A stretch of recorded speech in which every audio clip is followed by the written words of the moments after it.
My family stole every beast I had raised and threw me outside the city gates, not knowing I had read this novel and already knew where the god dragon was sealed. And I let them take everything.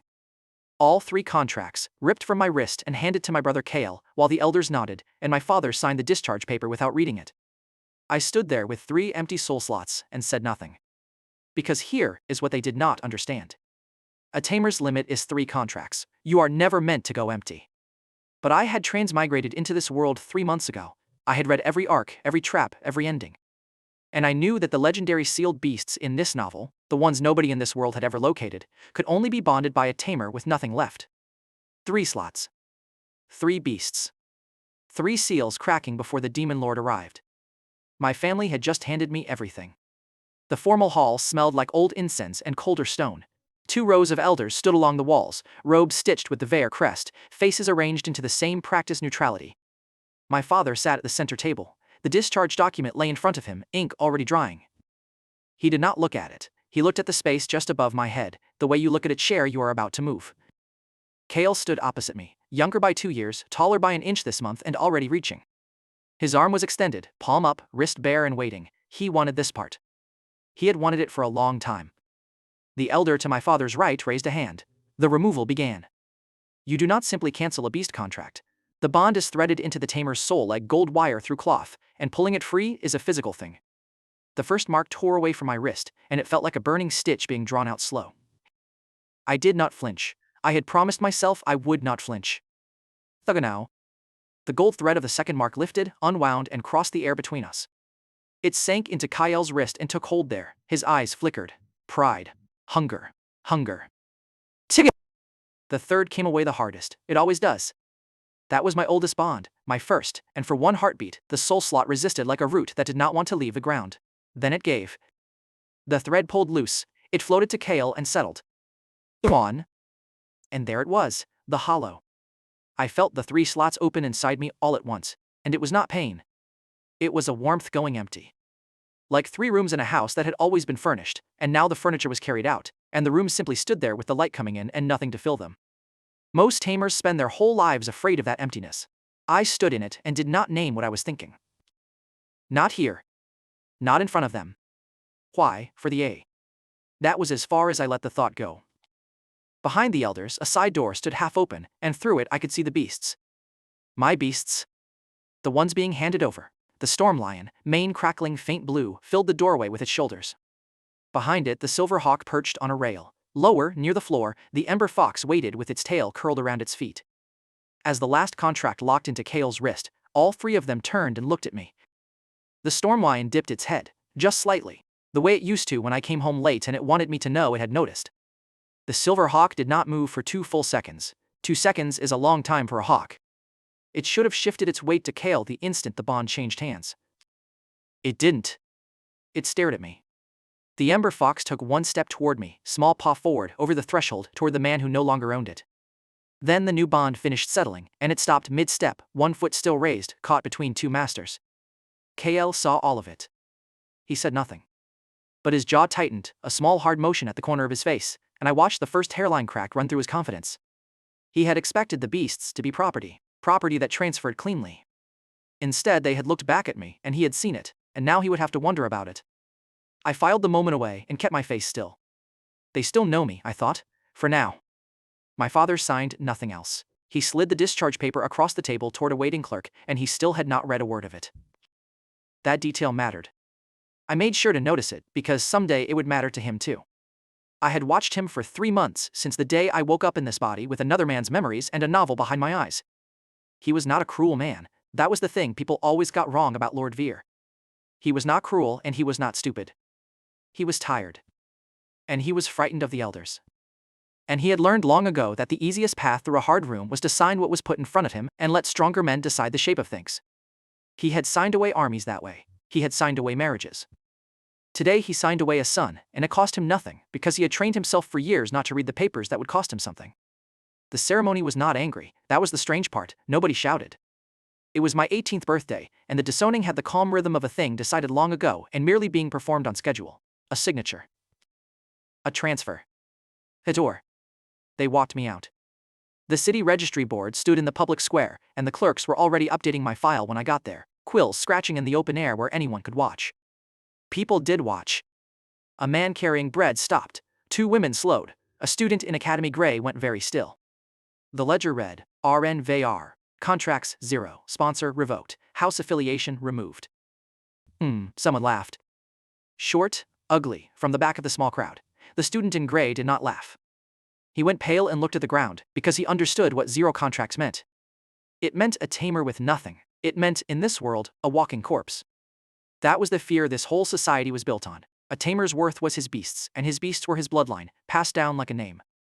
You inherited your contracts. You died and passed them on. To reach 0 was not a setback. It was a kind of death that left you breathing, a man cut loose from the only thing that made him count. The people watching the ledger dry were not cruel either. They were just looking at a corpse and adjusting to the fact that it could still stand. None of them knew what I knew, that the fear had a floor under it. That the one door in this world that opened only for a man at 0 led somewhere they could not imagine, and that my family had just kicked me through it.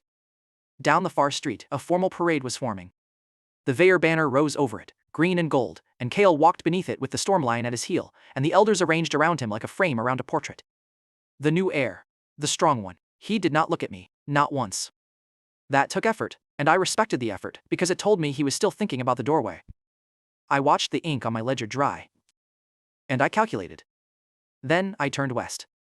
The gate captain saw me coming and stepped into my path. He was not cruel about it. He knew who I was, or who I had been that morning, and he knew where the western road led.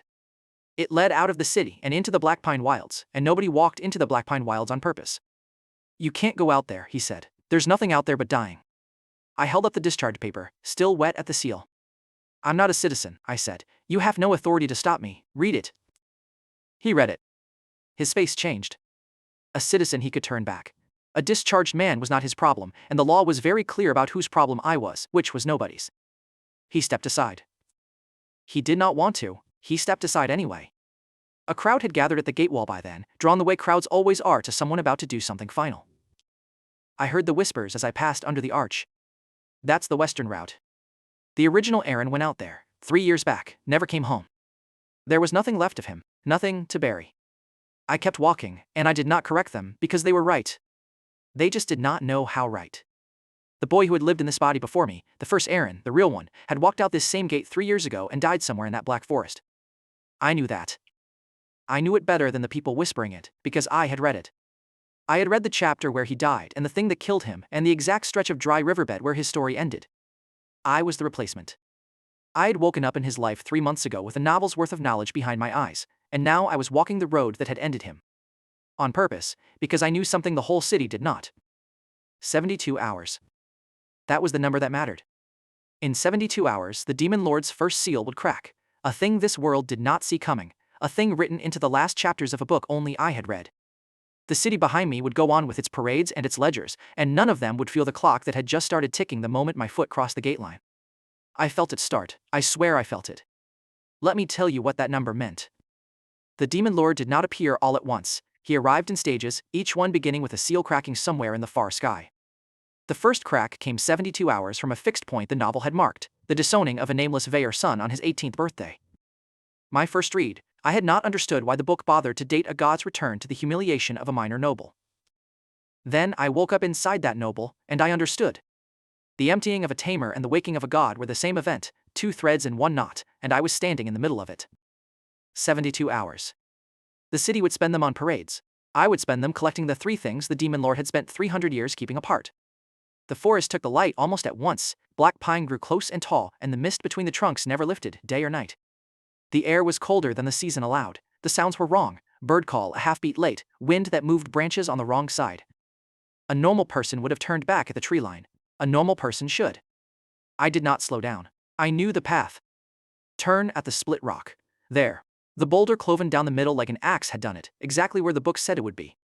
Follow the dry riverbed east from there. I moved with the certainty of a man walking his own house in the dark, and the 3 empty slots rode inside me the whole way, open and aching, wounds or hands, I could not decide which. One thought tried to surface. I let it, once. What if the novel lied? What if the cave was just words on a page? And the god dragon was a story someone invented, and I had walked into the place that killed the last Aren carrying nothing but confidence and 3 empty rooms. I pushed it down. I had read the ending. I had read past the ending, into the appendices and the maps and the sealed places nobody in this world had ever found. The god dragon was real. It had been waiting 300 years for a tamer with room enough to hold it. I thought about the first Aren as I walked. It felt right too, on the path that had killed him. 18 years old, disowned on his birthday, walking west into the wilds with nothing. The same as me, except he had gone out of despair and I was going out of arithmetic. He had not known there was a cave, or a dragon, or a mechanic that opened doors for the empty. He had simply been a boy with nowhere left to be, and the forest had taken him the way it took everyone who came to it with nothing but grief. I owed him something for the body I was wearing. The least I could do was finish the thing he never knew was here. The riverbed curved east. The mist thickened. Somewhere ahead the ground began to slope down toward the collapsed cliff I had not seen yet but already knew. The forest closed behind me. Ahead, somewhere in the dark, something was already awake. The dry riverbed ended at a wall of stone. The cliff had collapsed here, long ago, and the dead fall of black pine lay across it like a barricade nobody had built on purpose. I climbed over the trunks slow, testing each one, and on the far side the air changed. It went still. It went wrong in a way I recognized from the pages of a book. Behind the deadfall, set into the broken cliff face, was a cave. And across its mouth hung a seal. Not iron, not wood, but compressed aura, a curtain of hardened intention that had been holding for 300 years. It was bleeding. It had been bleeding for decades, thin threads of gold light weeping out of the cracks, and the light had drawn things here. The cave floor was a graveyard. Beasts, dozens of them, frozen in the exact postures they had died in. A wolf mid-lunge, jaws still open. A horned thing reared up on its hind legs, a serpent coiled to strike. Every one of them had come to break the seal from the outside, and every one of them had been crushed the instant they tried, and their bodies had never rotted. The seal did not allow it. They stood there like a warning nobody had lived to read. I understood the mechanic. I had read it. The seal did not measure strength, it measured intention. Anything that came at it as an attacker, anything reaching to take, to break, to seize, was crushed on contact. That was what had killed everything on the floor. But a tamer with empty hands, a tamer with nothing to grab with, a tamer whose slots were open and asking rather than taking, the seal read as no threat at all. I had 3 empty slots. I walked in. I did not touch anything. I did not reach for the light. I kept my hands loose at my sides and my intention soft, and the seal let me pass through it like I was made of the same mist that filled the forest. The dead beasts watched me go by with their frozen eyes. I did not look at them longer than I had to. Gold light deepened as the cave opened up. Old tribute lay in heaps along the walls, offerings from a civilization that no longer existed, gold plate and carved stone and things people had begged with long ago. And at the far end, coiled around a natural column of rock that rose from floor to ceiling, was the god dragon. It filled the chamber. Its head alone was the size of a barn door, scales the color of cooling iron, dark red shading to black in the folds, each one larger than my hand. The coils wound around the stone column 3-4 times, and I could not see where the body ended. This was the full ancient form. 300 years asleep, and it still radiated a heat that touched my face from 30 feet away. I stopped. One eye opened. Gold iris, slit pupil, and it found me at once. It did not move. It did not rise or hiss or gather to strike. It simply looked at me, and I made myself hold that look, and I understood something the dead beasts on the floor had never gotten the chance to understand. That was not a look of warning. That was a look of inventory. It was counting me, weighing what I carried, what I lacked, what room I had. Not deciding whether to kill me, deciding whether I would do. Behind me, off to the side, something scraped against stone. 2 shapes crouched behind a stalagmite near the cave mouth. Academy Gray. Scouts. They had followed me from the city, tracked me through the wilds, and slipped in after I broke the seal's attention on the way through. Now they could not move. The dragon's presence had them pinned the way it had pinned every attacker on the floor, frozen, breath held. They had come to see what the disgraced Aren Veyr was doing, walking to his death. They were about to witness something else. I raised my arm.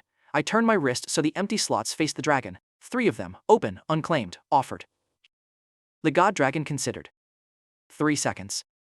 That is all it was. But those 3 seconds stretched out like 3 years, and in them I felt the whole weight of the gamble I had made. If the book was wrong, if the mechanic was different, then it rose. The cave shook. Dust rained from the ceiling, and the tribute, gold rattled in its heaps, and the 2 scouts made small sounds behind their rock. The dragon uncoiled from the column, and as it did, gold thread light poured out of the sealed stone and off its scales and streamed toward me, into my raised wrist, into the first open slot. The mark formed.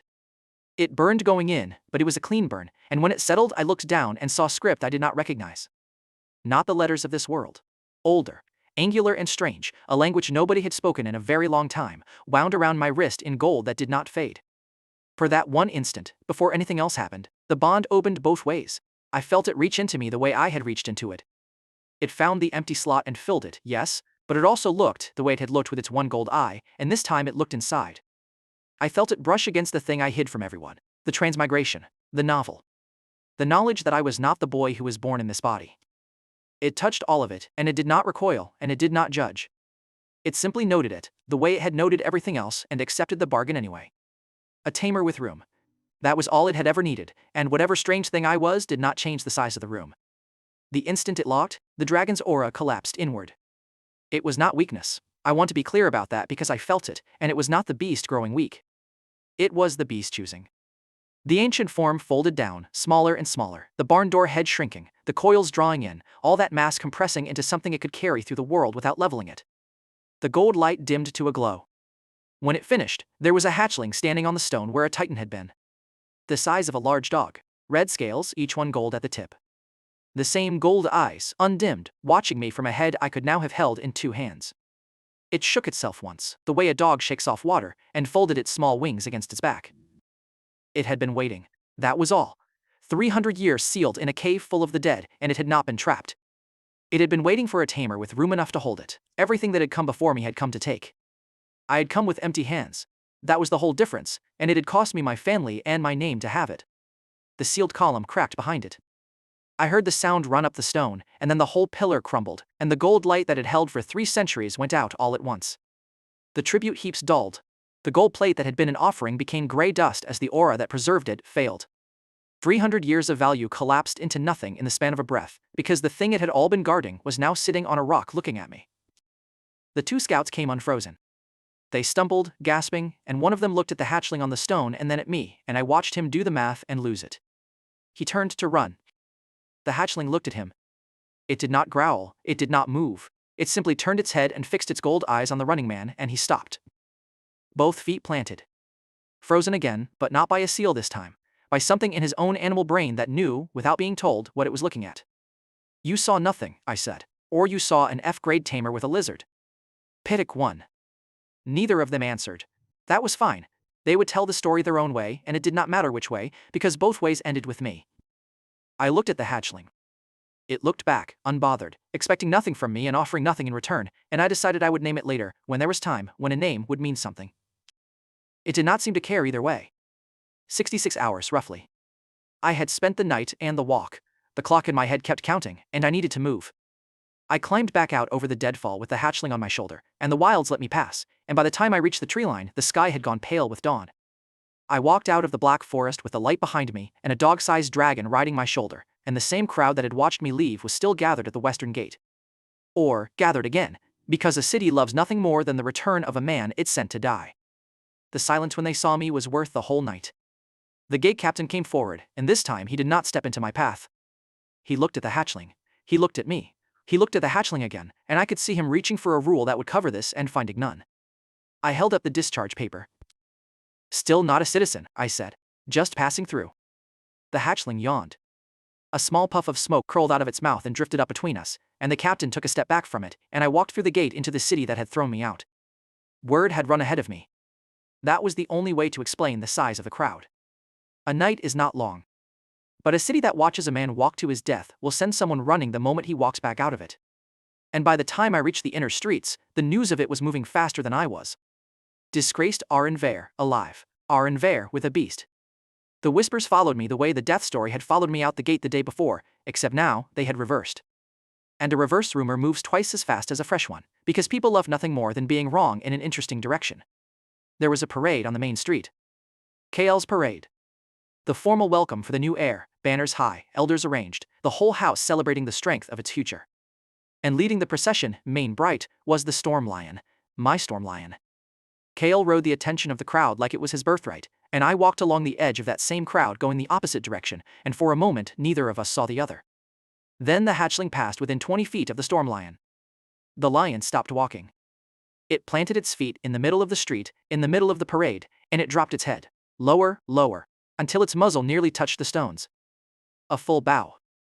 Complete submission, given not to Kael who held its contract, but to the small red thing on my shoulder that it had recognized across a crowded street. The silver hawk left Kael's shoulder. It banked hard, climbed, and came down on a rooftop above the street, where it folded its wings and turned its head and watched the hatchling with a fixed, unblinking attention. It did not go back. The parade stopped. The whole thing came apart around Kael, the elders looking at the frozen lion, the crowd murmuring, and Kael standing in the center of it with his mouth slightly open and no idea what to say. He found me at the edge of the street. Our eyes met. I did not smile. I did not need to. The beasts remembered what a real legend smelled like. That was all, and now everyone had seen them remember. I went to the academy. The registration desk sat inside the main hall, and the registrar there was a tired woman with a scanner crystal and a long line she wanted to finish. She barely looked up when I reached her. She took my discharge paper, made a note, and reached for the crystal. East. I set the hatchling on the desk. It sat. She passed the scanner crystal over it, the way she must have done 10,000 times, expecting a grade to bloom in the glass. The crystal read, F grade. Then it went dark. She frowned and shook it, and for exactly 1 second before it died, the crystal flashed text across its face. Not a grade, not a number, but words, in a script the registrar clearly did not recognize, that she yanked the crystal off the desk to hide. I recognized it. I had 1 second. In that second I read 2 words. Forbidden legendary root. The scanner malfunctioned, the registrar said, too quickly, already reaching for a paper form. It happens. We'll put you down as F grade for now, pending a manual review. That'll do, I said. She wrote F grade on the form and pushed it toward me, relieved to have a category for me, relieved to make the strange thing small again. I took the form. I picked up the hatchling. It yawned once more and she flinched. The registrar had called it a malfunction. She would file it that way and forget it and sleep fine tonight. But I had seen what the crystal said before she killed it, and I knew exactly what those 2 words meant. They did not mean the machine was broken. They meant the machine had reached the bottom of everything it knew how to measure.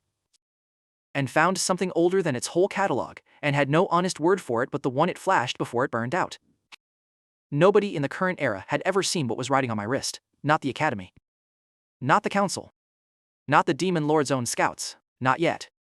This was bigger than an F-grade desk. It was bigger than anything the Academy was built to hold. And I had 2 more of them to find. The Academy display boards went up at dawn on entrance day, and the whole first-year class crowded around them to find their names. Kael's was easy to find.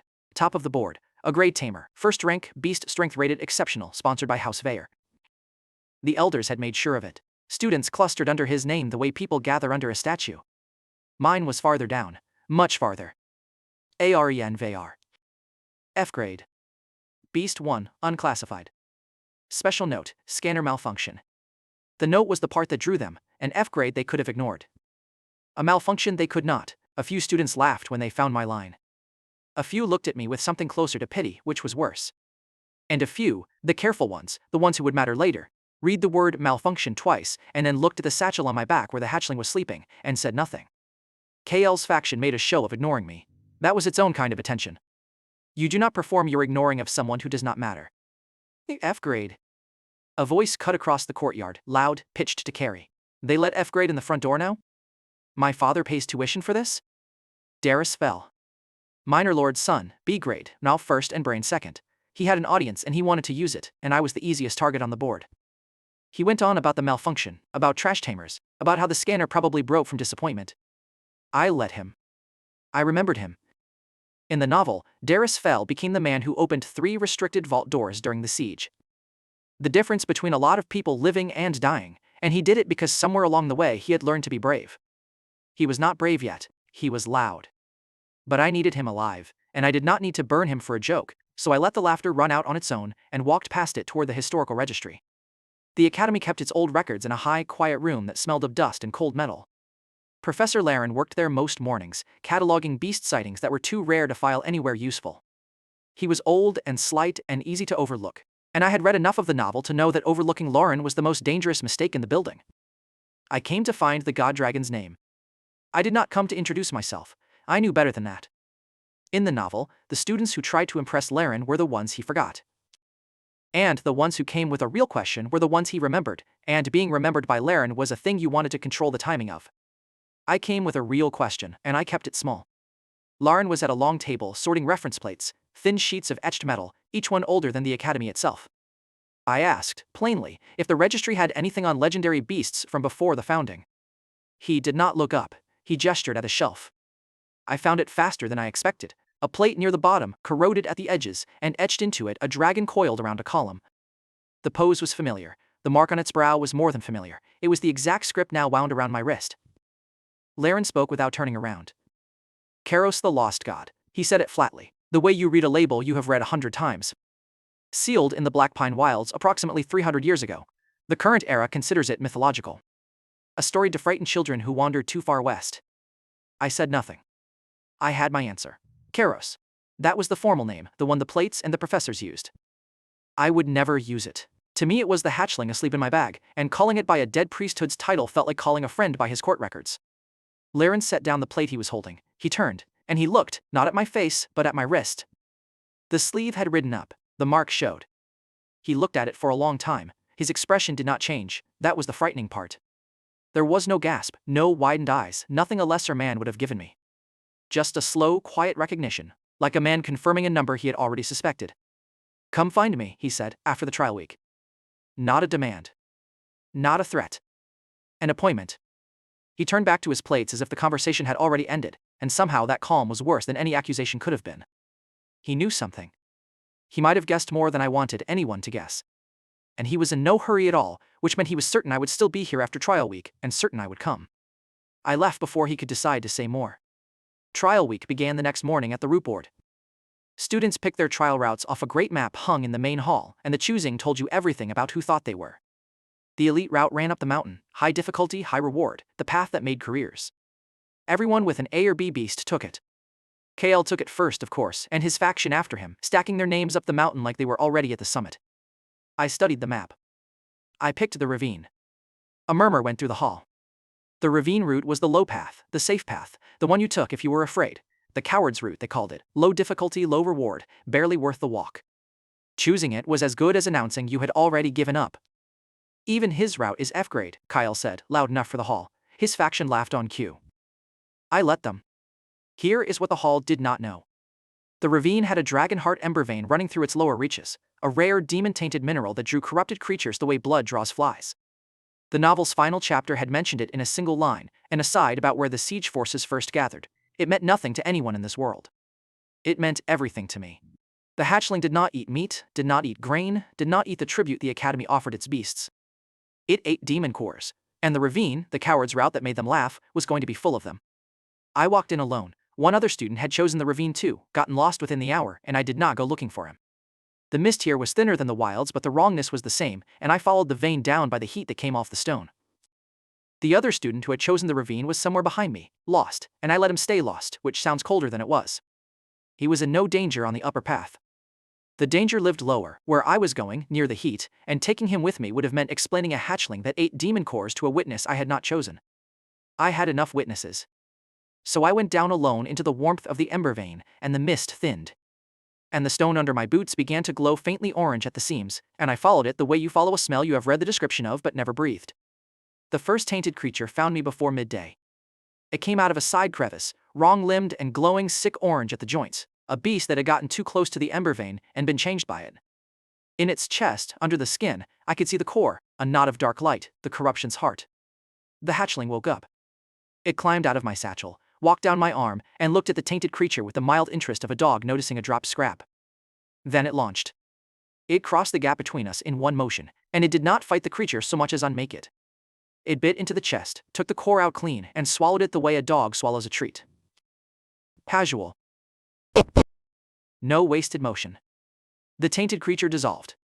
Whatever had been holding its changed body together was in that core, and now the core was gone, and the body simply came apart into ash and settled on the stone.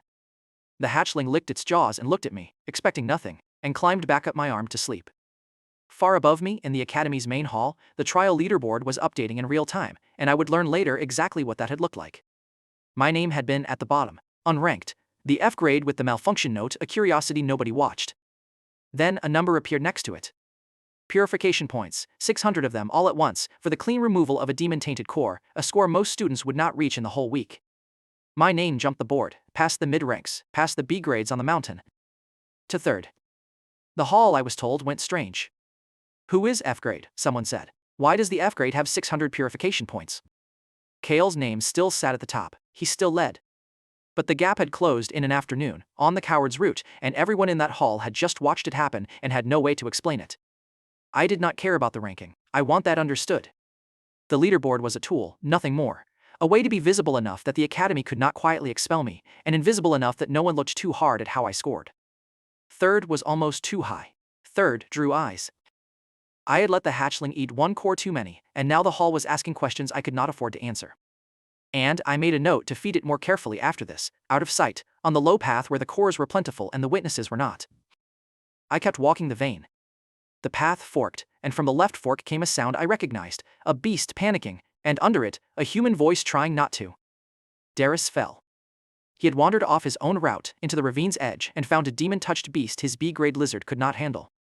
The lizard was backed against the rock, tail lashing, too frightened to fight and too cornered to run. Darius stood behind it with a short blade he clearly did not know how to use, and the tainted beast was gathering to spring. I could have kept walking. In the novel, Darius survived this on his own, barely, and carried the scar of it into the siege. But barely is a thin margin, and I did not want to gamble the vault doors on a lizard's nerve. I stepped into the fork. I put myself between Darius and the beast, and I felt the hatchling wake against my back. It looked at the demon-touched creature. The creature froze mid-crouch. Whatever was left of an animal's judgment in it recognized the small red thing on my shoulder and understood, the way the running scout had understood, the way the storm lion had understood. It backed away. It turned. It fled up the crevice it had come from, and the ravine was quiet. Darius lowered his blade. His hands were shaking. You saved me, he said. Don't make it weird, I said. You're useful later. He blinked. Useful for what? I did not answer. There was no answer I could give him that would not sound like madness. That in a book he had never read, in a siege that had not happened yet. In a version of the future that only existed behind my eyes, Darius Fell walked to a sealed vault under fire and opened 3 doors that saved 100 lives. He did not know he had it in him. He would not know for a long time. But a debt owed to a stranger who saves your life has a way of growing into the kind of courage a man does not know he is capable of, and I was planting it now. Early while it was cheap. I did not explain. I picked my way back to the main path and left him standing there in the fork with his frightened lizard and his short blade and a confusion that had, I noticed, entirely replaced the mockery from the courtyard. That was the point. In the novel, Darius Fell opened 3 restricted vault doors during the siege, and I needed him alive, and I needed him to owe me something he could not quite name. Debt is a better leash than fear. Fear runs out, debt just sits there and grows. Trial week ended 4 days later. The final leaderboard settled and I was in 4th, not 1st. I had spent my time feeding the hatchling and staying quiet, not chasing the score. Not last, not by a wide margin. 4th, the F grade with the malfunction note, 4 places below my brother and 100 questions above where anyone had expected me. It was exactly where I wanted to be, high enough to be undeniable, low enough that they still thought they understood me. I climbed out of the ravine on the last morning, tired, the hatchling heavy and full in my satchel, and there was a man standing at the bottom of the path. No students. No instructors. No audience, no announcement, no ceremony. Just Professor Lauren, alone, in the gray morning light, waiting where the ravine met the road. He did not say anything at first. He just looked at me the way you look at something you have been searching for, a very long time, patient, certain, a little sad. Then he spoke. That was not luck, he said. Come with me. The anti-fog drill was supposed to be routine. The academy ran it every term.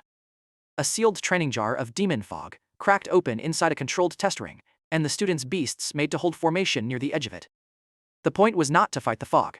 The point was to teach young tamers how their beasts would fail, because every beast fails against demon fog. It disrupts the bond resonance, scrambles the thread between tamer and creature, and a beast in the fog panics and breaks and runs. That is the lesson. You learn where your edge is so you do not find it by surprise in a real fight. The instructor opened the jar. Gray fog rolled out low across the test ring. Every beast in the class retreated.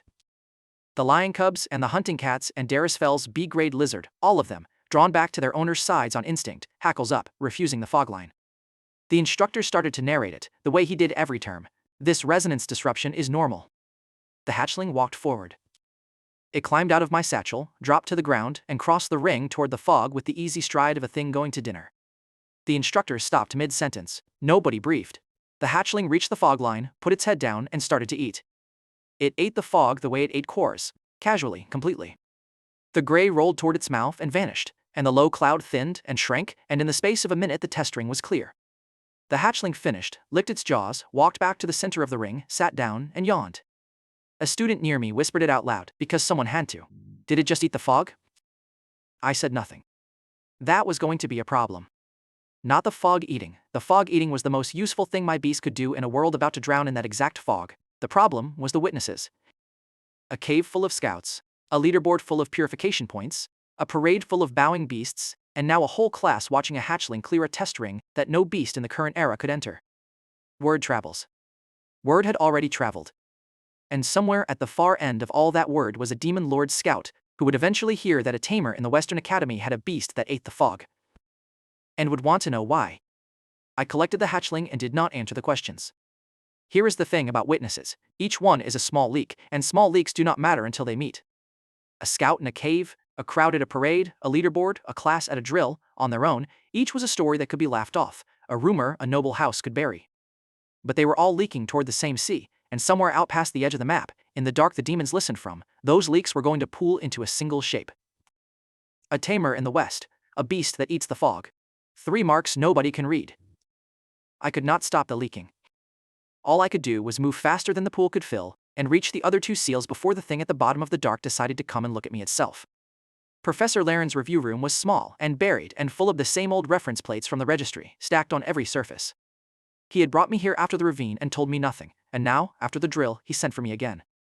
He did not ask me to explain the fog. He did not ask me anything. Instead, he laid 3 things on the table between us. First, the etching. Karos, the lost god, the dragon, and the column. The mark on its brow that matched the mark on my wrist. He set it down and did not comment. Second, a record on cracked vellum, 300 years old. He read it aloud, slow. A sealed legendary beast cannot be bonded by a tamer holding fewer than 3 empty slots. The vessel must be wholly empty to receive what was wholly sealed. Third, a census plate. He turned it toward me. This is every tamer in recorded history who reached 0 contracts voluntarily, he said. The plate was blank. There are none. Nobody empties themselves on purpose. It is the one thing a tamer is taught, from the first day, never to do. He let the 3 things sit there. 3 slots, he said. Stolen from you, on your birthday. And within a day you walk out of the Black Pine Wilds with a beast wearing a 300-year-old seal mark on your wrist. He folded his hands. Do you understand what I am saying to you? I understood it, I said, before my father signed the paper. Laren was quiet for a long moment. You should not have survived the wilds, he said. No one survives the wilds. Certainly not a tamer with nothing. The original Aren didn't. I did not plan to say it. It came out flat and true, and I watched Lauren hear it, hear the whole shape of what I was not saying, the impossibility folded inside those 4 words. The original Aren didn't survive the wilds, so who walked out of them? He did not push. That was the measure of the man. A lesser scholar would have grabbed my wrist and demanded the truth. Laren simply looked at me and understood that some questions cost more to ask than the answer is worth and closed the file. I am going to pretend this conversation did not happen, he said. I would advise you to pretend the same. I left. Through the door, before it shut, I saw him sit back down at the table, alone, with the 3 plates in front of him and his hands folded, thinking. He would not report me, but he would watch. And a man like Laren, watching, was the closest thing to an ally I was going to get. The duel came 2 days later. The main courtyard, at the busiest hour, students and instructors, and a scatter of visiting nobility all crossing between classes. Kale chose the time deliberately. He walked into the center of it and called me out in front of everyone, and his pretext was clean enough to force my hand. You cheated your trial route, he said. The ravine. An F grade does not score 600 purification points. I formally challenge your trial standing. Academy rules allowed it. A student could challenge another's trial score, and the challenge was settled by a one-on-one beast display in front of witnesses. Kale expected me to refuse and confirm the cheating, or accept and be humiliated. He had thought about the trap. He had not thought hard enough. I accept, I said. He called the storm lion. It came to the center of the courtyard, my old beast, mane bright, muscles rolling, everything a top-tier war beast should be. The crowd made the sound crowds make. Kale stood beside it with his hand raised, ready to command, certain of the outcome, and I understood that he wanted this to be a slaughter in front of the nobles. I called the hatchling. It padded out and sat down in the dust across from the storm lion, a dog-sized red thing beside a warbeast twice its height, and the crowd laughed, and Kale smiled. I want to be clear about what I was risking. If the storm lion had obeyed him, if the bond between them had run deeper than the years it had spent as mine, I had no answer. The hatchling would not fight. I had no weapon.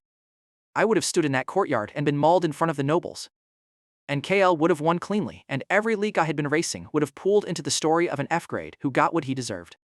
I had read the beast's loyalty in a book. Books are not the same as a war beast 3 feet away with its master shouting. I made myself hold still and trust a page. He gave the storm lion its command. Attack. I said nothing. I only exhaled, a slow breath out, the kind you let go when a thing is about to resolve, and the sound of it carried across the quiet courtyard. The storm lion's ears flattened. It heard me. My breath, my presence, the memory of a hand it had known for years, and its head turned away from KL, away from the command, toward me. It took one step in my direction, and then, in front of the nobles, in front of the instructors, in front of its own new master, the storm lion knelt. Not to KL. Well. It lowered its great head to the dust and would not rise, and no command Kyle gave moved it, because a beast will refuse many things, but it will not attack the tamer it still loves. There was no fight. There was nothing to see but a war beast kneeling to the wrong man. And it was worse than any beating I could have given Kyle, because everyone understood exactly what it meant, and no one could say it out loud. KL stood frozen, humiliated in a way that had no rule to cover it. The instructor cleared his throat and called it a draw, citing beast behavioral anomaly, and I turned and walked out of the courtyard without a word to my brother. That was the cruelest part, and I knew it. I gave him nothing to push against. An hour later, I learned what Kale did with his humiliation. The registration board carried a new notice, and my name was on it. A formal complaint, filed under Rule 14, unauthorized possession of an unclassified beast with evidence of legendary root contamination, filed by Aren Veyr. I read it in the hallway with a hatchling asleep in my bag. He had learned. That was the thing to respect in it. You do not beat someone like me with a fist, and the Storm Lion had just taught him that in front of the whole academy. You beat someone like me with a form. If the complaint held, I lost my student status, my travel permit, everything. And I was transferred to the Tamer Council's custody, which was a very deep and quiet room I could not afford to be in, with a demon seal cracking in 58 hours. He was trying to trap me in a room. I folded the notice and put it in my pocket, and I thought about that. He was trying to trap me in a room. But I had read this book. I already knew which rooms I was allowed to be trapped in, and which ones would kill me, and the council's custody was the second kind, so I would simply not go there. The complaint opened a 72-hour response window. I filed my response that afternoon, 1 page. No argument, no outrage, no accusation. Just a factual statement that the scanner had malfunctioned during registration, that classification was pending manual review, that the beast's grade was, on the Academy's own record, FF. I attached the registrar's incident report. Her own paperwork said malfunction. I simply agreed with it. You cannot prove legendary contamination against a beast the Academy has officially filed as broken equipment.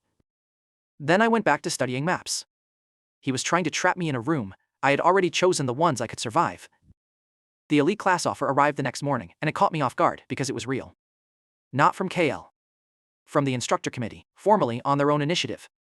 The Academy's elite tamer class, the top 15 students, and they were inviting the F grade with the malfunction note because the leaderboard did not lie and neither did the ravine. It was earned. Under any other circumstances, it would have been the thing to want. I knew from the novel exactly what the elite class did. It locked you to a supervised curriculum. It restricted your travel passes. It assigned you to missions sponsored by noble houses, on their schedule, in their direction. It was a cage made of prestige, and I needed to be able to move. I had 2 more sealed beasts to reach, and a clock running against me, and no time to sit in a supervised classroom, being groomed for a house that had already thrown me out once. I wrote back 1 word. Declined. The instructor who had delivered the letter found me and did not hide his confusion. You could have your house sponsorship restored, he said. You understand what you are turning down? A career. I don't need a house, I said. I need a travel permit. I filed for a travel research permit instead. The independent student kind. Obscure. Buried in the rulebook. Rarely used because it came with no prestige and no sponsor and no protection. It came with exactly one thing. The right to move freely through the low-ranked dungeon zones without a supervisor asking where I was going. That was all I wanted from the academy. Not a career. A key to the door. The instructor left disappointed, and I understood his disappointment. From where he stood, I was a talented boy throwing away the one ladder the academy offered. He could not see the 2 sealed doors waiting for me, or the clock in the far sky, or the shape of a demon lord's return that lived only in my memory of a book. He saw a career refused. I saw a cage declined. We were both right, from where we stood, and there was no way to bridge the distance without telling him things that would land me in the council's quiet room faster than any of Kale's forms could. Because I was not done with the wilds. Not even close. I had 1 dragon. 2 more seals were waiting, and 58 hours until the demon lord's first sign cracked the sky. The elite class would have given me a career. What I needed was a map. The cafeteria served meat that night, and I watched it not work. Every student's beast ate. The cats and the lizards and the birds crowded the feeding troughs, and the hall filled with the ordinary sound of animals being fed. The hatchling sat in my lap and ignored all of it. It would not touch meat. It would not touch grain. Everything the academy offered its beasts was, to this thing, not food. I had planned for that. Before dinner I had gone to the market and bought a sack of low-grade demon cores, the cheap kind, harvested from minor tainted vermin, worthless to anyone who did not have a beast that ate them. I slid one under the table into my palm and passed it down. The hatchling took it out of my hand, quiet, and swallowed it, and settled. At the next table, Aren Veyr watched. He had been watching for days, not mocking anymore, cataloging. I saw him note the sack, the core, the way the hatchling refused the trough. He was building a picture of me, piece by piece, and I let him. A man who owes you and is trying to understand you is a man staying close, and close was where I wanted him. The next morning I went to the Ashbird market. It sat outside the eastern gate, in the mud, where the city sold the beasts it had given up on. Broken contracts. Cracked cocoons. Defective hatchlings that would never grade. Animals with something wrong in them sold cheap to people who could not afford anything right. I walked the stalls slow, and I found what I had come for near the back. A black cocoon, cracked down one side, tagged in a bored hand. Ash bird egg. Status dormant. Non-viable. The seller wanted almost nothing for it, because a non-viable egg is a rock you have to carry. I knew what it was. The novel had named it in passing. A dusk falcon, a rare reconnaissance beast that never hatches under ordinary conditions because it needs demon fog resonance to break its shell. And this world had almost no demon fog, and so its eggs had been going dormant and getting sold as garbage for generations. It was not non-viable. It was waiting for a world that was about to arrive. I needed eyes in the air for what was coming. I paid the scrap price, put the cocoon in my pack, and did not explain it to the seller or to Aren or to anyone. The team exam notice went up that afternoon. 1. Mandatory. Groups of 4, each assigned a dungeon sector, graded on survival and points. My group was drawn, me, 2 mid-rank students I barely knew, and Aren Veyr, who saw the assignment and came to find me with an expression caught between relief and dread. I spent the night before the exam preparing, and my team thought I had lost my nerve. I bound anti-fog herbs into small bundles, demon grade, the kind that burns a normal man's lungs but blunts the resonance scramble of the fog. I carved exit markers to leave on the walls. I wrote out the paths, the ones the novel's exam group had taken, and which of those paths had gotten them killed. Because there was a scene coming, I was almost sure of it. The exam was too clean an opportunity for Kale to pass up. "Why are you doing all this?" one of the mid-rank students asked, watching me carve markers. "It's a C-rank exam. We walk in, we get points, we walk out." "Because it's a graded exam," I said, "and I'd rather not fail." They did not believe me. They took the herb bundles anyway. People always take the bundles. The dungeon sector was ordinary at first, standard monster density, the kind of thing a C-rank exam is built around, and my team started to relax and think I had been paranoid. I did not relax. I counted turns and watched the walls and waited for the scene I had read. It came at the midpoint. The corridor opened into a chamber, and the thing waiting in it was not on any C-rank roster. A demon tier creature, unregistered, wrong for the dungeon by 3 whole ranks, something that should not have been within a mile of a student exam. Someone had put it there. Someone had planted it, in a sealed grade, in the path of a specific team, and I did not have to guess whose team. My group scattered. That was the mistake, and it was the natural mistake, and it was exactly what the creature wanted. One student ran and got pinned against a wall. Another bolted the wrong way and got cut off in a side passage. Aren froze. The demon tier creature swung its head, searching, and I saw how it searched. By sound. Not sight. It navigated by sound. I had read this scene. I knew the one thing that mattered about this creature, and it was that it was blind and it hunted the noise its prey made in its panic. "Stop moving," I said, low and flat. "All of you, stop moving, stop talking. Breathe through your noses, now." They stopped. Even panicking, they stopped, because the flatness of my voice was more frightening than the creature. The demon tier thing swung its blind head across the chamber, listening for the screaming it expected, and found 4 people holding their breath. It cycled past the pinned student, past Aren, past me, hunting a sound that had gone silent. I moved my team by hand. No voice. I used the written signals I had carved into the markers the night before, simple shapes pressed into a palm: here, there, wait, go. I walked them one at a time along the wall toward the corridor, guiding them by touch through a room with a blind demon in it, and the creature never found the sound it was looking for because we never gave it one. Then I turned it toward the weak point. The demon tier thing projected a pocket of fog around itself, a defensive cloud, and inside that cloud, at its center, was the core. No student weapon was reaching through that fog, but the hatchling woke against my back, and it did what it does. It went into the fog. It ate the fog, cut a clean channel straight through the defensive cloud, and left the core exposed and undefended in the sudden clear air. I took the core out with my knife. The demon-tier creature dissolved around it, blind and silent to the end, and the chamber went quiet, and 4 students stood against the wall breathing hard and alive. The instructor's report, when it came, was careful. Extraordinary circumstances. An unregistered hostile of unusual grade. Team Veyr survived without injury, no blame assigned, no cause identified, officially.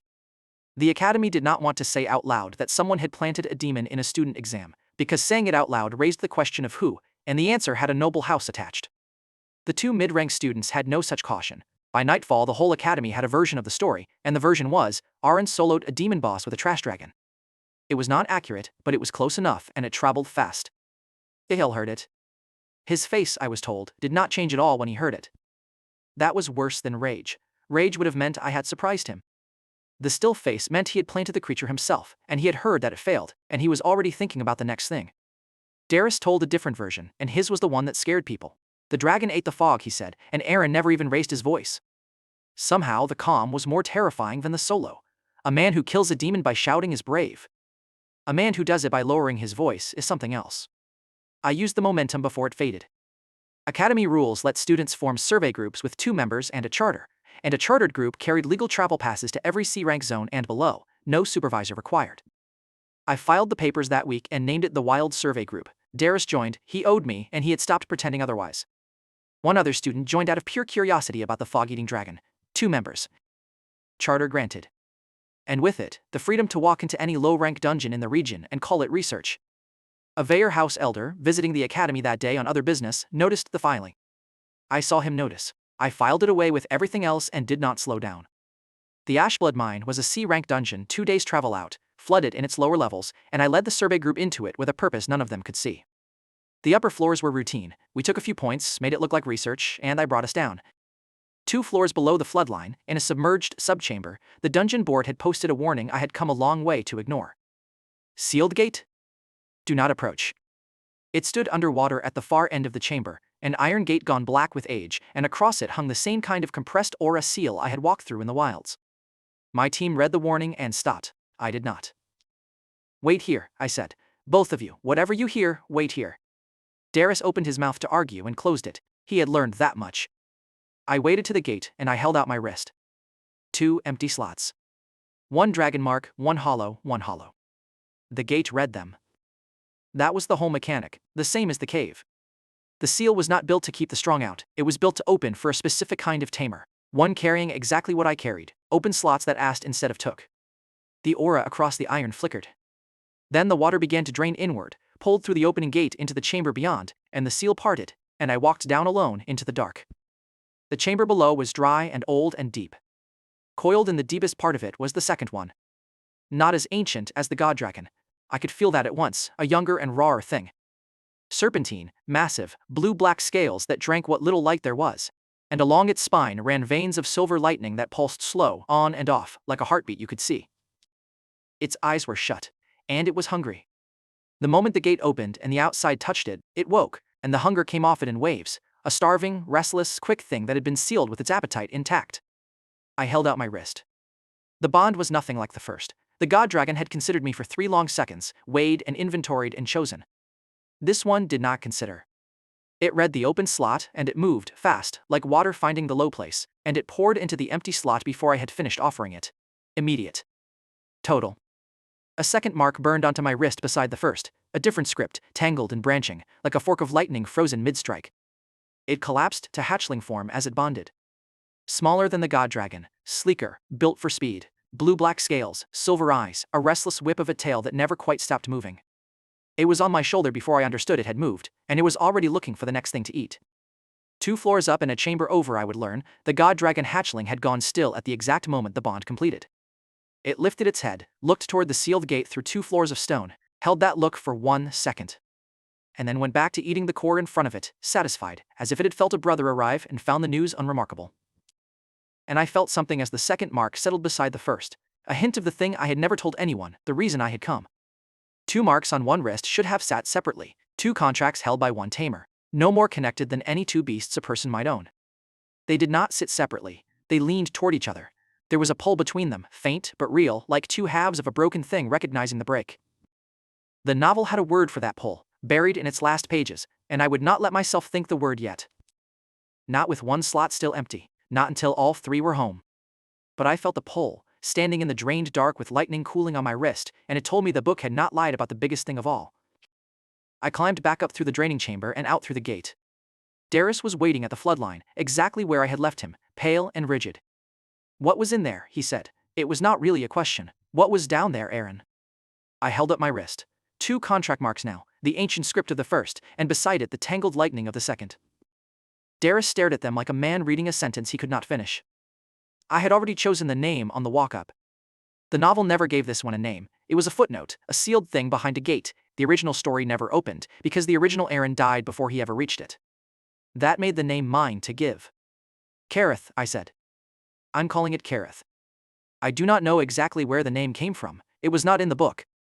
The book had never opened this gate, never named this beast, never let the original Aren live long enough to reach a drowned chamber in a C-rank mine. That was the strange gift of walking off the map. For the first time since I had woken in this world, I was standing somewhere the author had never written, holding something the story had never described, and the naming of it was mine and no one else's. Klickagarath. It felt right in my mouth, quick and sharp, like the thing it belonged to. Darius did not ask what it meant. He had stopped asking me what things meant. He just wrote it down in whatever ledger he kept behind his eyes and followed me back up toward the light. I had 2 of them now, 1 slot left. 1 more seal, 1 more dragon, and the mechanic I had read about in the novel's final chapter. The thing I had never told anyone, the reason the 3 of them were sealed apart in the first place, would finally be complete. I had 41 hours before the Demon Lord's first seal cracked the sky. And somewhere out on the survival island in a volcanic crater the Academy did not know it was sitting on, the third one was already trying to break out on its own. The Academy's investigation unit caught the saboteur 4 days after the exam. He was an unregistered mercenary, the kind of man hired to be forgotten, and he had made the mistake of staying in the region to collect the second half of his payment. The disciplinary room where they held him was small and bright and cold, and I was allowed to be present because the demon planted in that dungeon had been planted in my team's path. And the Academy, whatever else it was, still followed its own procedure. I had known he would be caught. The novel mentioned it in a single line, buried in the middle of a chapter. A mercenary picked up outside the eastern gate, a testimony that named the house elder, a scandal the Veyr family smothered before it reached the council. In the book, the original Aren was already 3 years dead by then, and the testimony was about a different plot against a different target, and it went nowhere. This time it was about me. I had made sure to be in the building when they brought him in. He talked fast. Men like him always do, once the money stops being worth the silence. He named his employer, and it was not the name the Academy expected, not KL. Elder Aren Veyr, a house elder older than my father, the man who managed the things the family did not want its heirs' hands on. The mercenary had been hired to place a demon-tier creature in a C-rank exam sector, in the path of Team Veyr, and to make it look like a dungeon anomaly. The recording crystal in the corner captured all of it, every word, the elder's name spoken plainly into the light.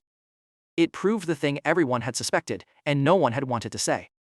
The demon in the exam had not wandered in. It had been placed there to kill me, and to kill the 3 students standing next to me, and to write it up as bad luck. They gave me a copy of the testimony. I sat and listened to the whole recording through once. I did not look surprised. I had read the shape of this before it happened. And I noticed, listening, that I did not feel what I was supposed to feel. No shock, no fresh wound. What I felt was closer to satisfaction, because a recording of a noble house arranging a murder is a very valuable thing to be holding, and I had just been handed one for free. There was a thing I noticed about myself, listening to that recording, that I did not entirely like. 3 months in this world, and I had stopped being surprised by cruelty. The first Aren would have wept, maybe, hearing that his own house had paid a stranger to feed him to a demon. I just filed it. I catalogued the elder's voice, the price he paid. The way he spoke of me like a line item to be removed, and I felt only the cold satisfaction of a man who had been handed a better card than he expected. I wondered, briefly, whether the knowledge in my head was worth what it was doing to whatever heart I had inherited. Then I put that thought in a drawer too, because sentiment and survival cannot share a room, and I had 38 hours. In the novel, Elder Aren Veyr died in the demon attack, cut down in the chaos of the first siege because nobody in the house knew what was coming and nobody warned him. I had not decided yet whether to let that happen. It was strange to hold a man's life like that, a thing I could spend or save. I put the recording in my pocket and let the question stay open. The Academy expected me to file charges. Everyone did. A noble house had tried to murder a student. The grounds were airtight, the recording was clean, and the investigator laid it out for me like a gift. You have every basis for a formal house complaint, he said. Full compensation. A public censure of House Veyr. Keep the file open, I said. Don't close it, don't file anything, just keep it open. He stared at me. You're declining to press charges? Against the people who tried to kill you? I'm declining to press them today. I walked out with the recording in my pocket and left him holding a case he could not understand why I would not use. He followed me a few steps into the corridor. At least let me reinstate your contracts through the court, he said. You were wronged. The law would give them back. I stopped and looked at him. He meant it kindly. That was the trouble with kind men who did not know the shape of the board. They kept trying to hand me back the very thing I had needed to lose. I don't want them back, I said. I never want them back. Close nothing. Ask for nothing. Just keep the file breathing.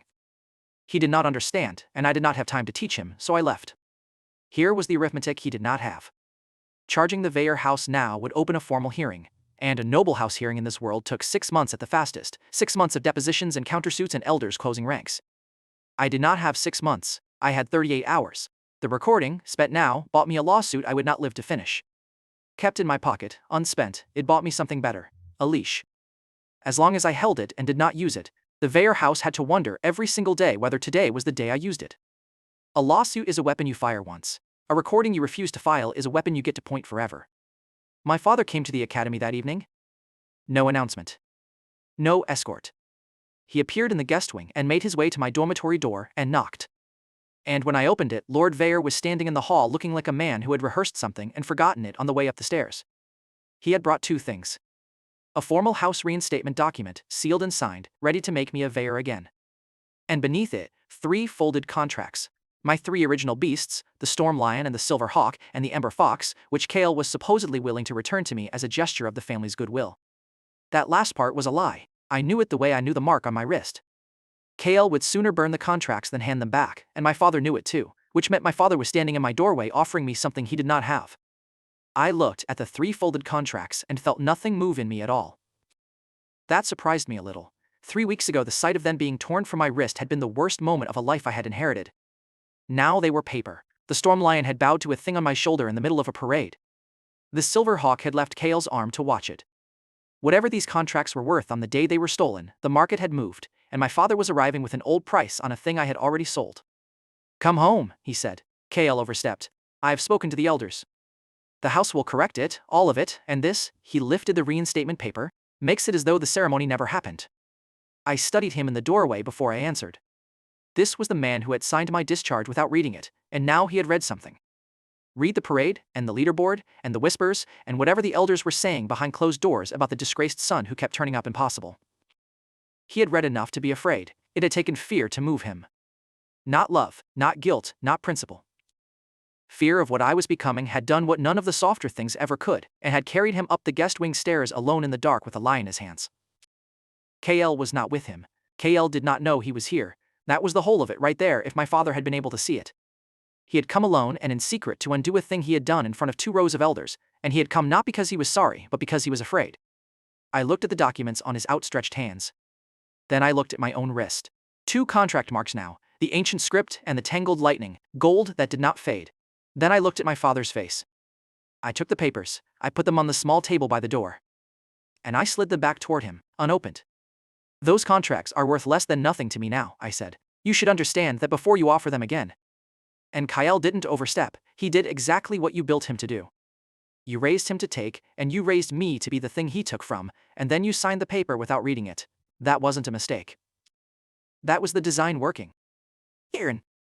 Thank you, I said, for the empty slots, I needed them. I couldn't have gotten there any other way, and I would never have chosen it myself, so thank you. Really? He had no answer for that. There is no answer for that.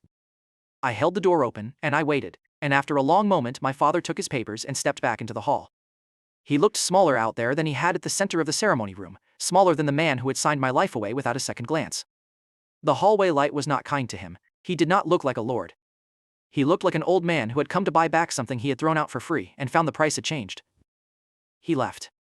I closed the door, and I stood with my hand on it for a while, listening to his footsteps go, and I will not pretend it was nothing. He was still my father, in whatever way a borrowed life allows. Some part of the boy whose body I wore had loved that man and wanted him to be better than he was. I let that part feel what it needed to feel for exactly as long as the footsteps lasted. Then they faded, and I let it go, because feeling and planning cannot occupy the same room, and I had 37 hours. I sat down at the table where his papers had been, and I looked at the recording in my hand, and I thought about leashes. And I thought about the survival island, and I did not think about my father again that night. KL learned about the visit the next day. I was not there for it, but the shape of it reached me the way everything in that house eventually reached me. A servant told him, in the corridor of the Veyr estate, that his father had gone to the academy alone, in secret, carrying a reinstatement document and 3 contracts, to bring Aren home. KL went very still. That was the whole scene: a hallway, a servant, and my brother's face going quiet in a way that had nothing to do with anger. Because KL did not want me back. KL wanted to win, and winning meant me gone, disgraced, forgotten, and every move he had made, the theft, the complaint, the demon and the exam, had been aimed at making me smaller. He had prepared for all of my responses. He had never once prepared for his own father to lose his nerve and try to negotiate. That was the first real crack in him. Not the storm lion kneeling, not the leaderboard, not the failed demon in the exam. Those were humiliations, and KL could absorb humiliation. This was different. This was the moment he understood that the man who had built him, the father who had signed the ceremony and handed him everything, was now afraid. Afraid of what Aren was becoming, afraid enough to go behind his own heir's back to make peace with it. If our father was frightened, then the thing he was frightened of was real, and KL had made it himself. I had 3 things now, and I laid them out in my head the way I laid out everything. A recording of a noble house arranging my murder, kept in my pocket, unspent, worth more as a threat than a verdict. A father who had finally looked me in the eyes and flinched, and would flinch again. And 37 hours before the Demon Lord's first seal cracked the sky over a world that did not know it was coming. The survival island departure was in 32 hours. The 3rd seal was already breaking on its own, out there in the volcanic dark, eroding from the inside faster than the academy calendar knew. Everyone else was going to that island for a mandatory survival exercise, 3 days on classified ground, a grade in a ledger. I was going to be early. The academy dropped 10 of us onto the island at dawn and left. Survival event. 3 days on classified ground, groups of 10, and your grade was simple: walk off the island alive with points. Most of the students I landed with stayed near the beach, where the drop boats had left them, clustering the way frightened people cluster. The island did not encourage staying. It was volcanic black stone, cracked and steaming, sulfur venting from fissures and long yellow plumes, and the whole place sat heavy under a demon-thick air that pressed on the back of the throat. I had signed up for this island on purpose, not this term's grade, this place. The novel had a 3rd sealed site here, in the interior, in a crater the academy had been running survival exams around for years without ever knowing what it circled. I separated from my assigned group the moment our boots hit the stone. I had a route in my head and no time to argue it. They called after me. The rules said stay together, the grade depended on the group, and I did not turn around. A grade meant nothing to me. I had turned down the elite class and an entire career for the freedom to walk away from exactly this kind of instruction. And I was not going to spend that freedom huddling on a beach for a number in a ledger. Let them mark me absent. Let them fail the survey group's founder for abandoning his team. There was a god sealed in the middle of this island, and its seal was already breaking, and I had less than 30 hours. The god dragon hatchling rode my shoulder. Bigger now than when it had bonded, noticeably bigger, growing at a rate that was starting to concern me, and Kareth was coiled tight around my forearm, silver eyes half-lidded, restless as ever. And in my pack, the black cocoon I had bought for scrap in the mud outside the eastern gate had begun to move. The demon fog here was thicker than anything this world usually held. The cocoon felt it. It vibrated against my spine as I climbed. 2 hours into the interior, I reached the crater. It was old, and it was sealed, but the seal was failing. The same compressed aura material as the cave and the gate, but cracked across its whole face, leaking a sulfur-orange light through fractures that ran deep. Something had been eroding it from the inside for a very long time, pushing, wearing it thin. The 3rd seal was nearly broken on its own. I had not come a moment early. I had come exactly in time. I walked to the crater's edge and held out my wrist. 1 empty slot. 2 marks beside it. The ancient script, the tangled lightning, and 1 hollow left, the last room in the house, open and waiting. From inside the crater, something rose to meet it. A shape made of compressed ash and orange light, bird-like, vast, wings folded against the body that had spent decades pressed into a space too small for it. The Ash Phoenix. It had been trying to break out for years, and the moment my open slot came near the failing seal, the last of the aura ruptured all at once. It came out of the crater. Full form, wingspan twice the crater's diameter, ash and embers trailing from every feather edge like a thing on fire that could not be consumed. The heat of it rolled over me, and the island lit orange, and I did not step back. There was no negotiation. The god dragon had inventoried me for 3 seconds. Kareth had poured in like water. This one did neither. The instant its shape cleared the crater, the bond completed in a single burst. A flare of light that whited out the whole sky, and the phoenix collapsed inward mid-air the way the others had, folding down from a titan into something I could carry. It landed on my shoulder. The size of a large crow now. Ash-gray feathers, each one tipped with a slow orange glow like a banked coal. Remarkably calm, calmer than either of the others, no restlessness in it at all. It turned its head, looked at me with steady dark eyes, and pressed the side of its head against my jaw. A nuzzle.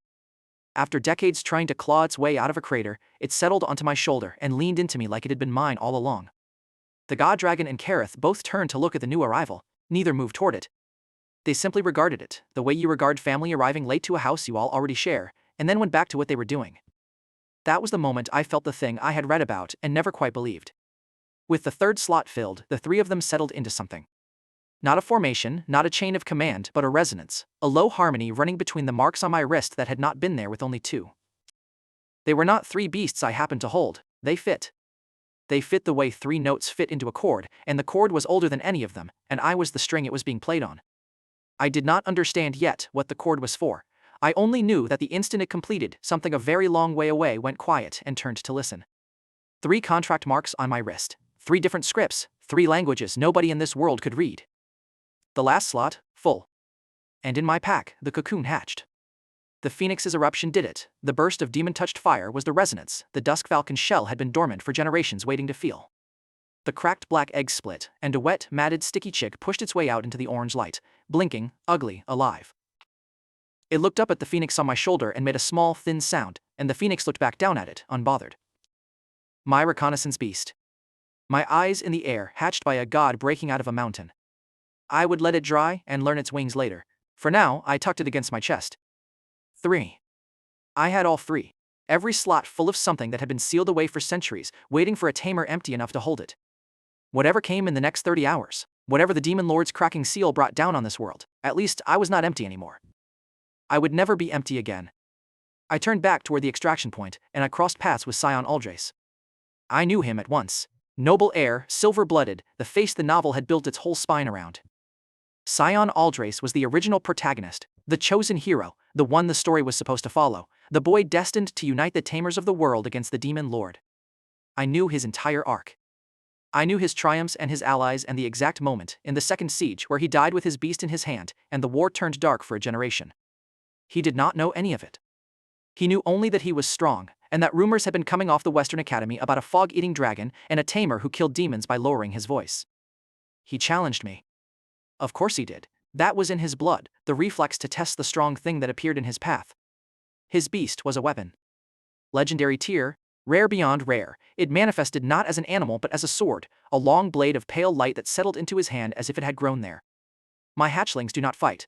That is not what they are, and no command would have made them draw against Sion. So I faced his weapon beast unarmed, and I did the only thing I could do, which was the one thing I knew about it from the book. The weapon beast hesitated before a critical strike. It mirrored its tamer, and Sion, for all his strength, hesitated. A flaw so deep he did not know he had it, a half-beat of doubt before every killing blow. The beast carried that doubt in its edge. I pressed in. I moved to the very limit of the blade's range and I waited there, in the danger, and I watched Sion's shoulders, and when the strike finally came, it came a half-beat late, exactly as I had read. I stepped inside it, not to win. I could not win, I had no weapon and no beast that would fight. To prove. And as I came inside the blade's arc, the aura pouring off 3 legendary contracts on my wrist scorched across the back of Sion's gauntlet, blackening the metal. And he felt it, and he understood that whatever I was, it was not something he could measure. He stepped back. He did not speak, and in his face I saw the thing that made me decide, in that moment, to try to save him rather than let the novel have him. It was not fear. Sion Aldrace was not afraid of me. It was recognition. The look of a man who has spent his whole life being told he is the most important person in the room, suddenly meeting someone who knows something he does not, and being humble enough to notice. Most heroes would have doubled down. Sion went quiet and thought. That was why the novel had chosen him, and why the novel had killed him, because a man who thinks that way walks into the second siege believing he can reason with a thing that only understands slaughter. You don't have to die in the climax, I said. That was the novel's ending. It doesn't have to be yours. He stared at me. He had no idea what I meant. Climax, novel, none of it, and I did not explain. I walked away and left him standing on the black stone with a scorched gauntlet and a sentence he would not be able to stop turning over. 2 hours before extraction, the assassins were waiting on my return path. 6 of them. Professional, a mercenary group, not academy students, and not a beast duel. These came with weapons and poison traps and the flat patience of men paid to end someone. They had set up along the exact route I would take back to the drop point, which meant they had my route, which meant someone had leaked my island sign-in sheet. KL had a contact in academy administration. I had suspected it. Now, I was certain. My hatchlings are not weapons. They will not fight on command, and I would not have asked. But they are legendary, and that is a different kind of force. The god dragon hatchling fixed its gold eyes on the mercenary leader, and for the first time, the man did not break. He had been briefed. Someone had told him exactly what rode on my shoulder, and exactly what it did to a man who met its eyes, and he had come ready for it. He shut his eyes. He set his jaw. And he kept coming, giving his orders by feel, refusing to look at the thing that had frozen everyone before it. The glance that had stopped a running scout and bowed a storm lion slid off a professional who simply would not meet it. So I stopped waiting for the stare to save me. I moved first. I broke the demon-grade anti-fog herbs I carried. The ones that blunt a beast's resonance, but sear a normal man's lungs. And I flung them into the wind coming off the vents, and while the 6 of them choked and their eyes streamed, Kareth came off my forearm faster than any of them could track. Silver lightning, low to the stone, cutting between them. It did not kill. That is not what it is. But it knocked blades from hands and put men on the ground, and I used the terrain. The vents and the fissures and the sulfur plumes, and I took the 6 of them down one at a time, while their blinded leader swung at a shape he could not fix on. It was not clean, and it was not merciful, but it was fast, and when it was done, the leader was the last one standing. I stopped in front of him. "Who sent you?" I said. He was too frightened of the dragon to lie. He gave me the name, and it was the name I expected, threaded up through the administration contact to my brother. I nodded. That confirmed the leak and the leash both. "Tell your employer," I said, "that I kept the recording." I knocked him unconscious and left him on the stone for the Academy's extraction team to find. Let them puzzle over 6 mercenaries on a student island. Let KL hear that his men had failed and that I knew, again, exactly who had sent them. I was walking away when the leader stirred. He was not as unconscious as I had left him. Or, the fear had burned it out of him faster, and he lifted his head off the stone and got out one sentence before he went under for good. "The commander knows your face." I stopped walking. I had not expected that. I turned it over and it did not fit. The commander. Not Kale. Not my father, not Elder Torvan, not any name I had accounted for.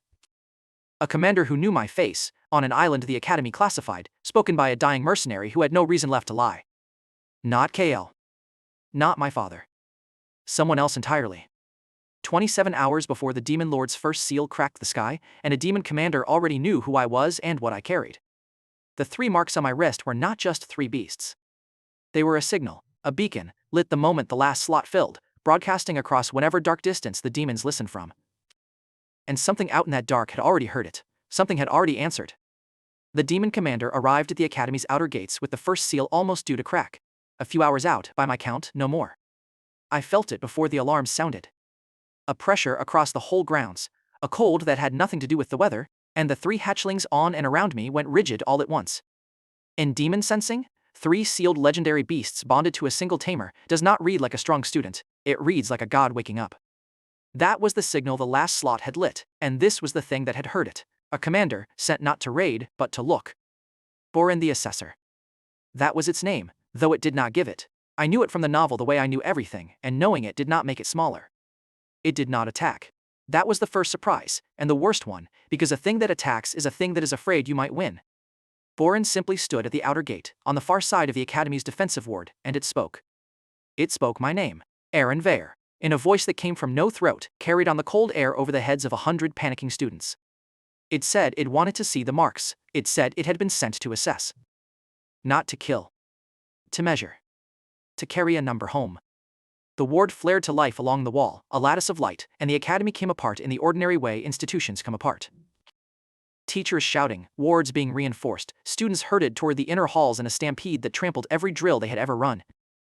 Kale's beasts panicked. I saw it across the courtyard, the storm lion and the ember fox, my old beasts, his stolen ones, thrashing against the commander's aura, wild-eyed, useless. Kale stood in the middle of them, trying to command a formation and getting nothing. His top-tier beasts reduced to trembling animals by the presence at the gate, and my brother left standing alone and exposed with his hands full of creatures that would not obey. The strength he had stolen from me was worth nothing here. He had built his whole life on beasts, and at the one moment they mattered, they failed him. I felt something then that I had not let myself feel through any of it. Watching Kale stand alone in a ring of his own useless beasts, I understood the full size of what my family had done to itself. They had built their whole house on strength they could take, contracts you could tear off a wrist, beasts you could inherit and steal and parade. And the first time a real force stood at the gate, all of that taking added up to a boy in a courtyard holding leashes attached to nothing. Strength you steal is strength you do not understand. It fails you exactly when you need it, because it was never yours to command. My three did not panic. The god dragon hatchling stood up on my shoulder, slow, and its scales flared out, and for the first time since the cave, I saw it look like what it was. Then the ward failed to stop the thing it was built to stop, because the thing did not come as a demon. One of the assassins from the island had never been recovered. The leader, the one I had left conscious, the one who had said the commander knows your face.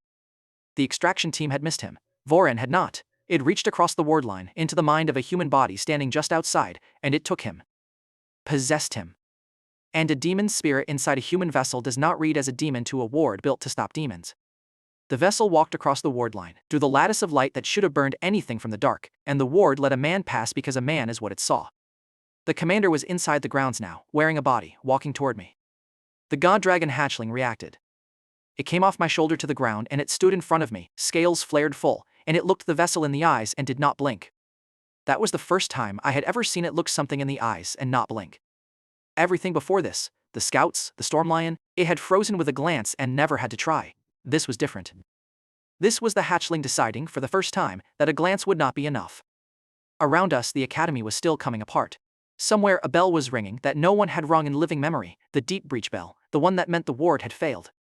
Teachers were forming a line that would not hold. Students were pressed into doorways watching a thing walk across the courtyard that their whole education had promised them could not get in. And in the middle of all of it I stood very still, because I knew that running was the one thing that would end me. The vessel would simply follow, patient, and take what it came for from my body wherever it fell. The vessel came on. It did not want me dead. I understood that as it walked.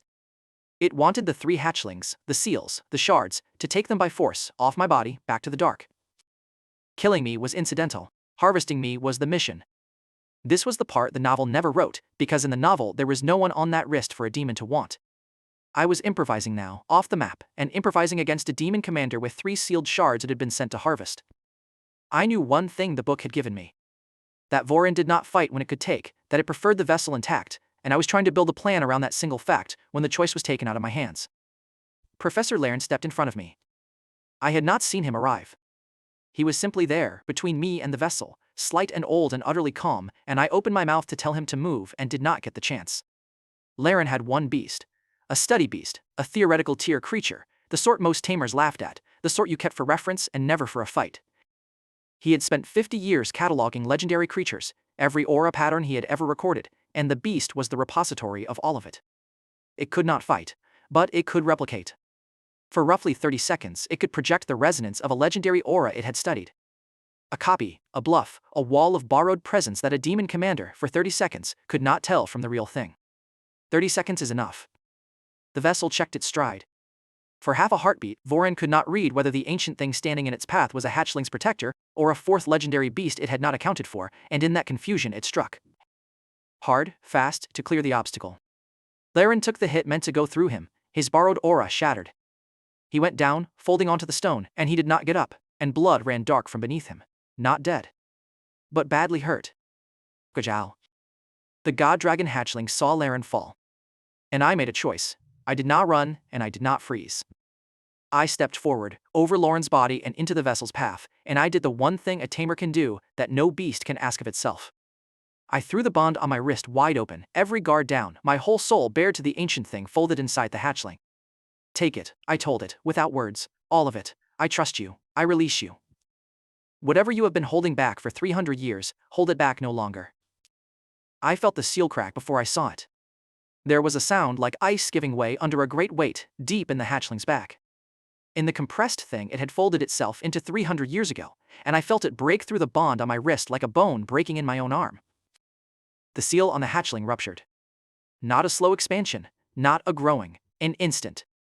One moment there was a dog-sized red thing standing over a fallen professor, and the next the entire academy grounds were full of dragon. Red aura burst outward in a wall of heat and compressed light, filling the courtyard, the walls, the sky above the towers, 500 meters of it in every direction. Every scrap of demon fog in that radius, the vessels, the commanders, the residue in the air, ignited and burned to nothing in a single breath. The stone glowed. The wards, the real ones, flashed and held by luck, and the possessed vessels stopped moving. The burst did not spare me. I had opened myself to it, and it went out through me on its way to the world. All three marks lighting at once and then catching, searing, a god-tier pulse, tearing down bonds that had never carried a fraction of this before. It drove me to one knee on the hot stone. When I could look again, the skin around the three marks was scorched raw and blistering. The gold script burned bright as a fresh brand, and I understood that holding all three at the moment a god woke was not a thing a body did for free. I had asked for it, now I would wear it. The mercenary's body dropped where it stood. Vorin was expelled from it, torn out. For the first time I saw the commander's true form, the thing behind the borrowed face. Something vast and cold and layered, more shadow than shape, recoiling from the red light like a hand pulled back from a fire. It could not stay in the vessel, and it could not stay in the aura, and it fled upward, away from the burning air, back toward the gate. The hatchling was not a hatchling anymore. It stood in the center of the scorched courtyard at half its original sealed size and growing, red scales, gold-tipped, gold eyes banked like coals, not fully unsealed. The first layer was gone, only the first, but that was enough to empty a battlefield.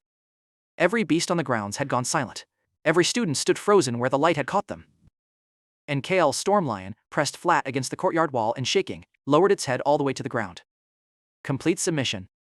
Total. To the thing at the center of the fire, not to the boy who held its contract. Kael watched from across the courtyard. His face, when I found it, was unreadable. Not humiliation this time, not rage, nothing I had a name for. Just a man looking at the size of what his family had thrown away. I should have felt triumph, maybe. My brother, watching my beast do the thing his stolen beasts could never do, in front of the whole academy. But I did not feel triumph. I felt the heat still coming off the stone, and I felt the professor's blood under my hands, and I understood that I had not won anything. I had only survived a scout. The thing the scout reported to was still out there, and it was larger than Voran, and it had just been handed my exact measurements. I did not look at him long. I went to Laren. He was breathing. Shallow, but breathing, and his eyes found mine when I knelt beside him. My hands were shaking as I pressed against the wound. The burned skin around my three marks screaming every time I flexed my fingers, the first wound in all of this that was mine and not someone else's. And I noticed the shaking with a strange distance, because I had known this was legendary. I had read it. I had read the word God 100 times on the page.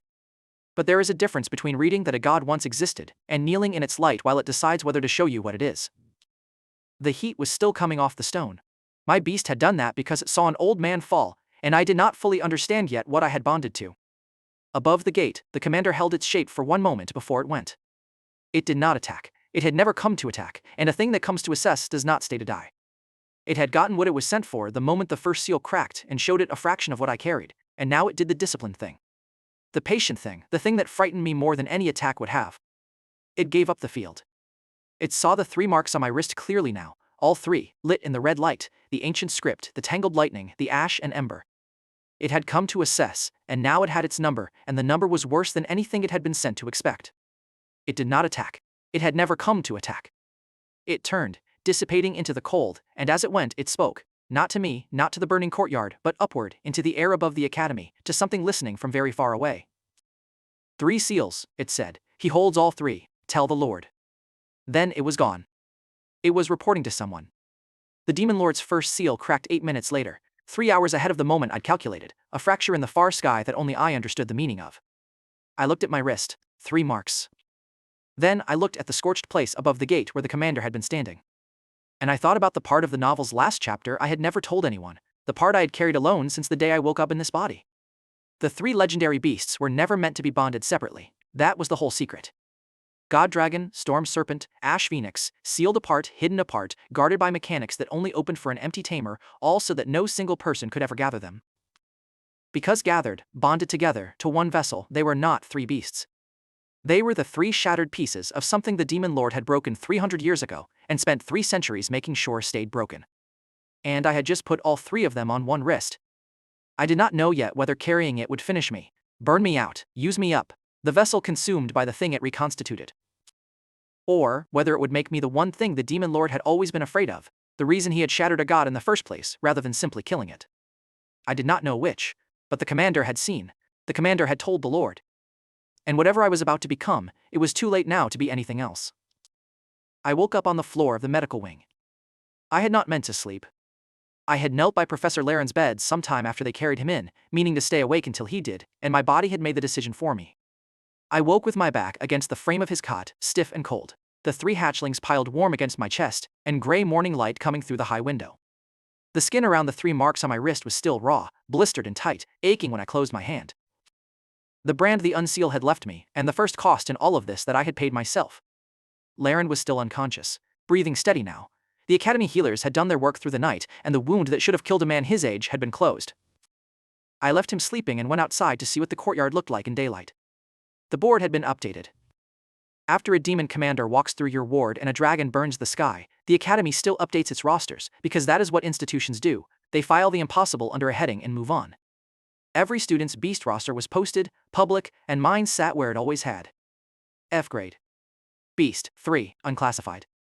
The academy's machines still had no honest word for what I carried, so they left the word they had. But someone had written in the notes column, by hand, in ink. Forbidden legend. I stood and looked at it for a long time. I did not know who had written it.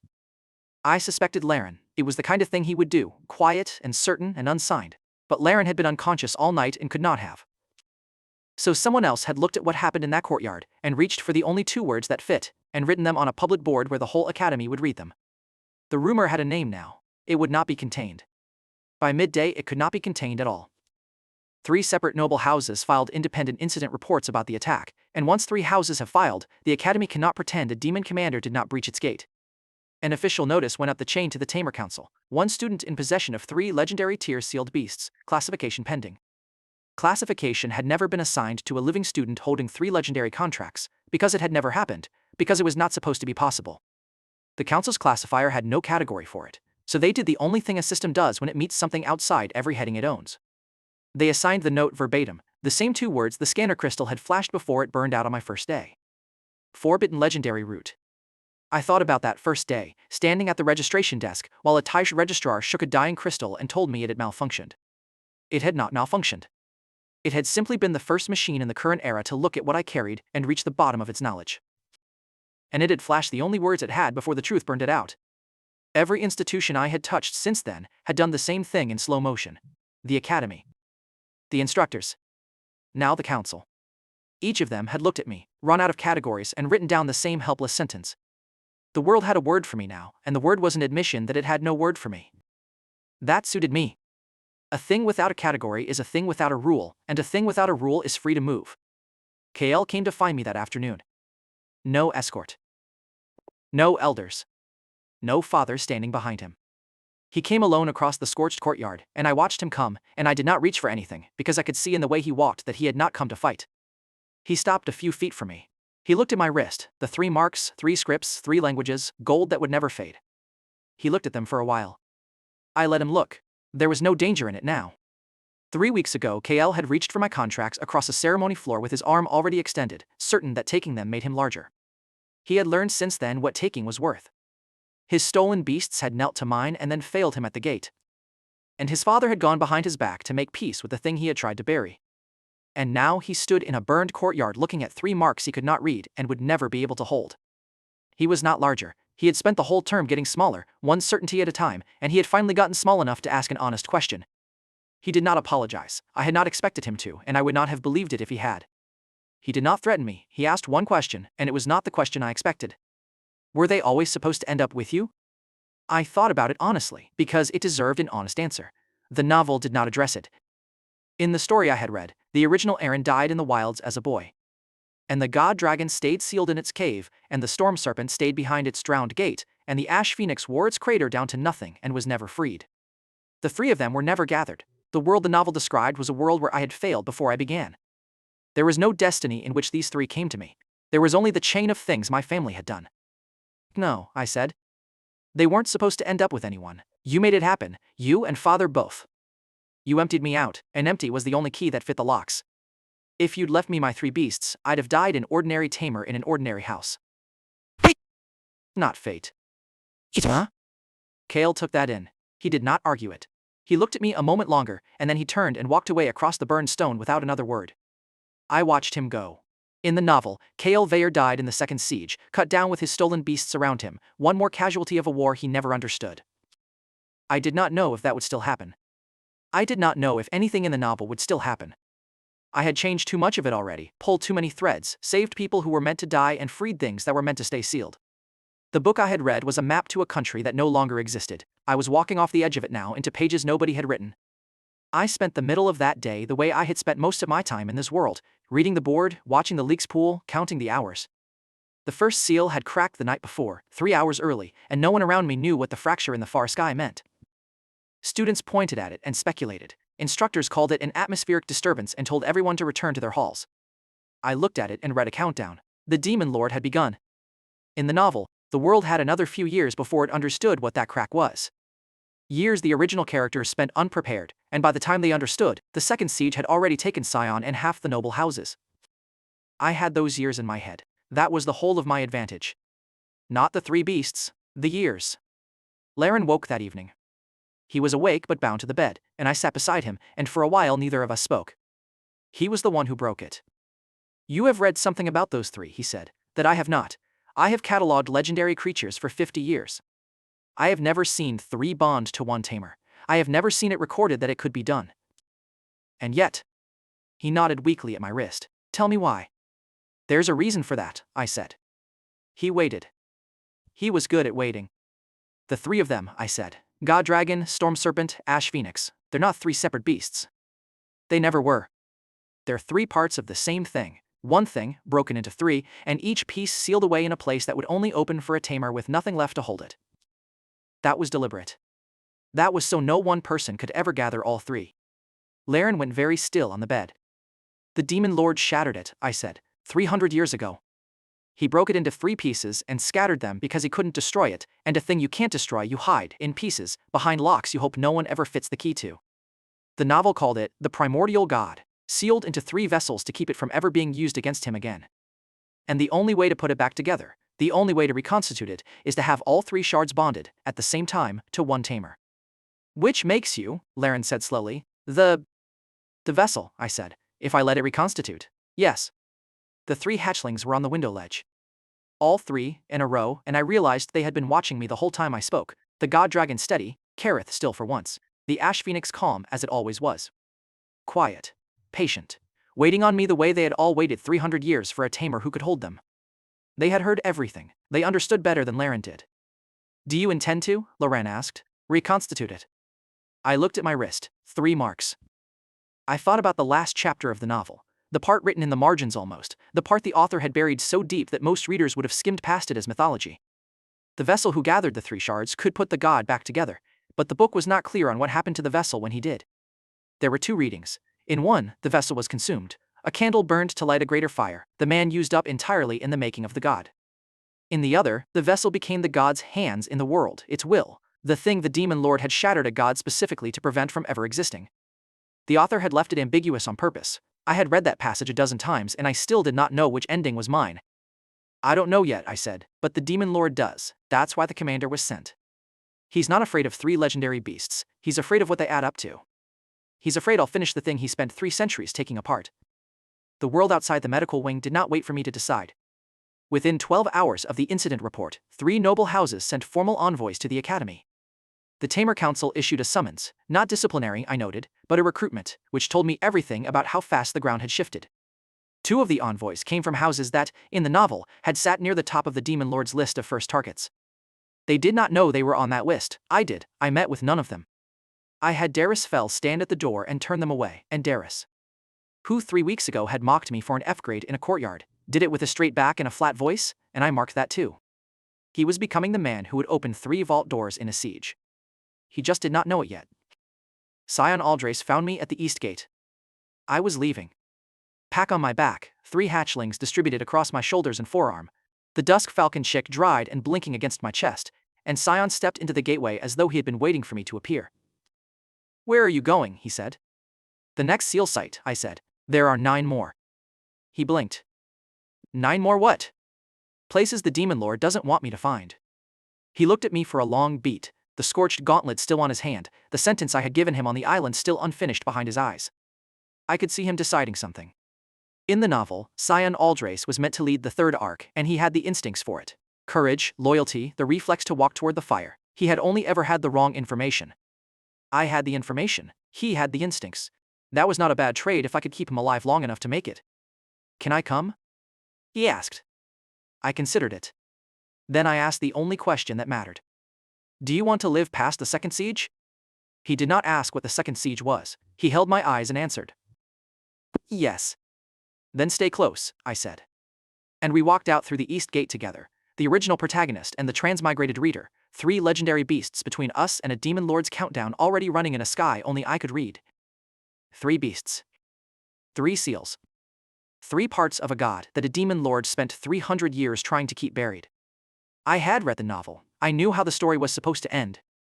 But the novel ended with Sion dying in the second siege and the demon lord beginning his third approach. That was the story the world had been living. I was going to write a different ending. Not because I was the hero. I wasn't. I was a transmigrated reader with 3 legendary beasts and a pocket full of knowledge I was only allowed to use once. But I had 41 years of demon siege history in a dead world written down somewhere I could still read. And this time, the demon lord was going to find out what happens when you shatter a god and someone puts it back together. The novel I woke up inside has been right about everything for 3 seals straight. It is wrong about today. The Thai birds are dead on the rocks a full month before the page says they should be. The siege's first sign, standing here early. Because I am the crack that bent the schedule that made it. Everyone still on the mainland thinks I'm the exile who got lucky. I'm the man who read the last chapter. The one where the ally walking 3 steps ahead of me, humming, alive, dies in the siege I'm now racing to beat. 4 is the coast, 9 seals left of 12, 4 of them still readable before the ink runs out. 1 siege on the page that kills the only man who trusts me, and for the first time, a page that came early.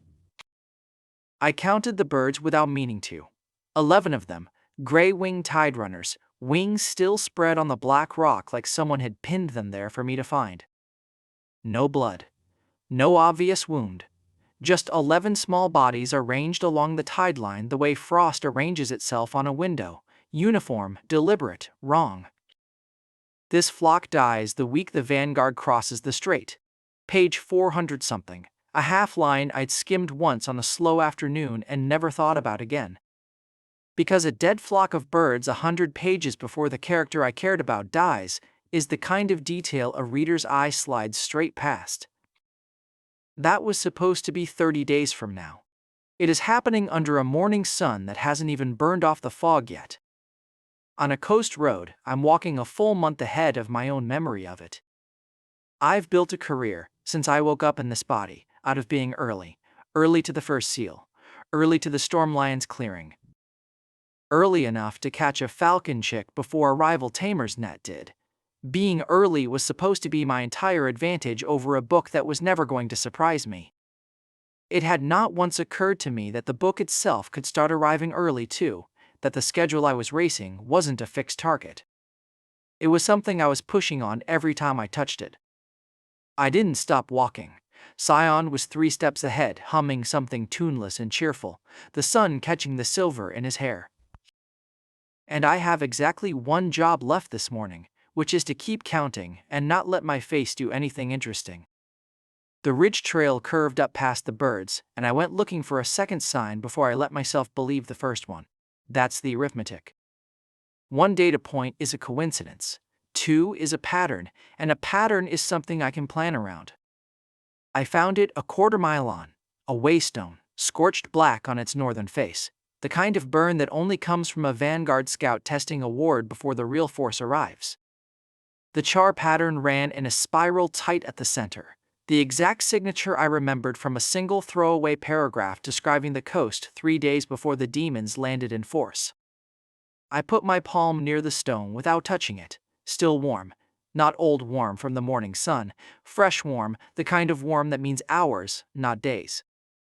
I was looking at a 3 days out warning sign with weeks of runway left on my own calendar and none at all on the ground in front of me. You've gone quiet, Sion said without turning around. He has a talent for noticing the exact shape of my silence. which is inconvenient given how much of my life right now depends on him not noticing anything at all. Counting, I said. There's a fork ahead. I want to take the low road. The high road's faster. The high road washes out this time of year. It doesn't, not for another 2 months by the book's calendar, but I've learned that a confident, wrong-sounding true thing works better on Sion than a nervous, right-sounding one. He nodded. Easy, and let it go, because in 3 months of walking beside me he has never once caught me lying and has therefore never once thought to look. That's the omission. I didn't tell him what the birds meant. I didn't tell him a scorch mark that shouldn't exist for weeks was sitting on a stone 40 paces behind us. I gave him a road instead of a reason, and he took it, the way you take anything from someone you trust completely. I sent the falcon up after that, more out of habit than hope. She's still young, barely past her second molt, wingspan not yet built for real weather. But she can see farther than either of us, and she likes an excuse to fly. She went up in a tight climbing spiral over the headland, and I watched her get small against the gray. She came back wrong. Not hurt. Rattled.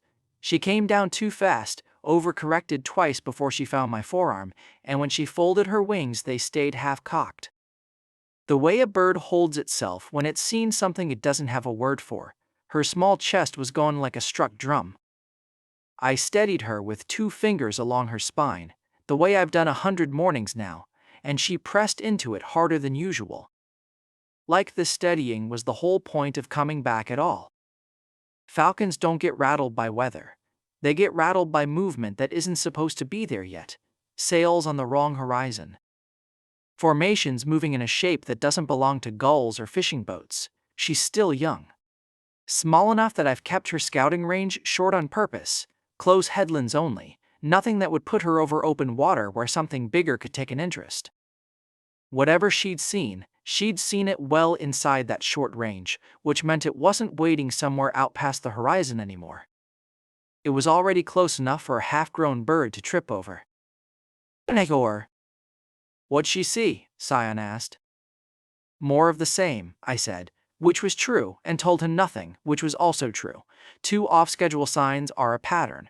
A third is a certainty. And a falcon coming back shaking her feathers loose over open water is exactly the kind of certainty the book would have put on page 400 and change, 30 days from now, not this morning. So I did the arithmetic out loud, because a man muttering numbers to himself looks like a habit and not like a man trying not to panic. 3 seals, I said, 3 shards, 4 is the coast, 8 more after that.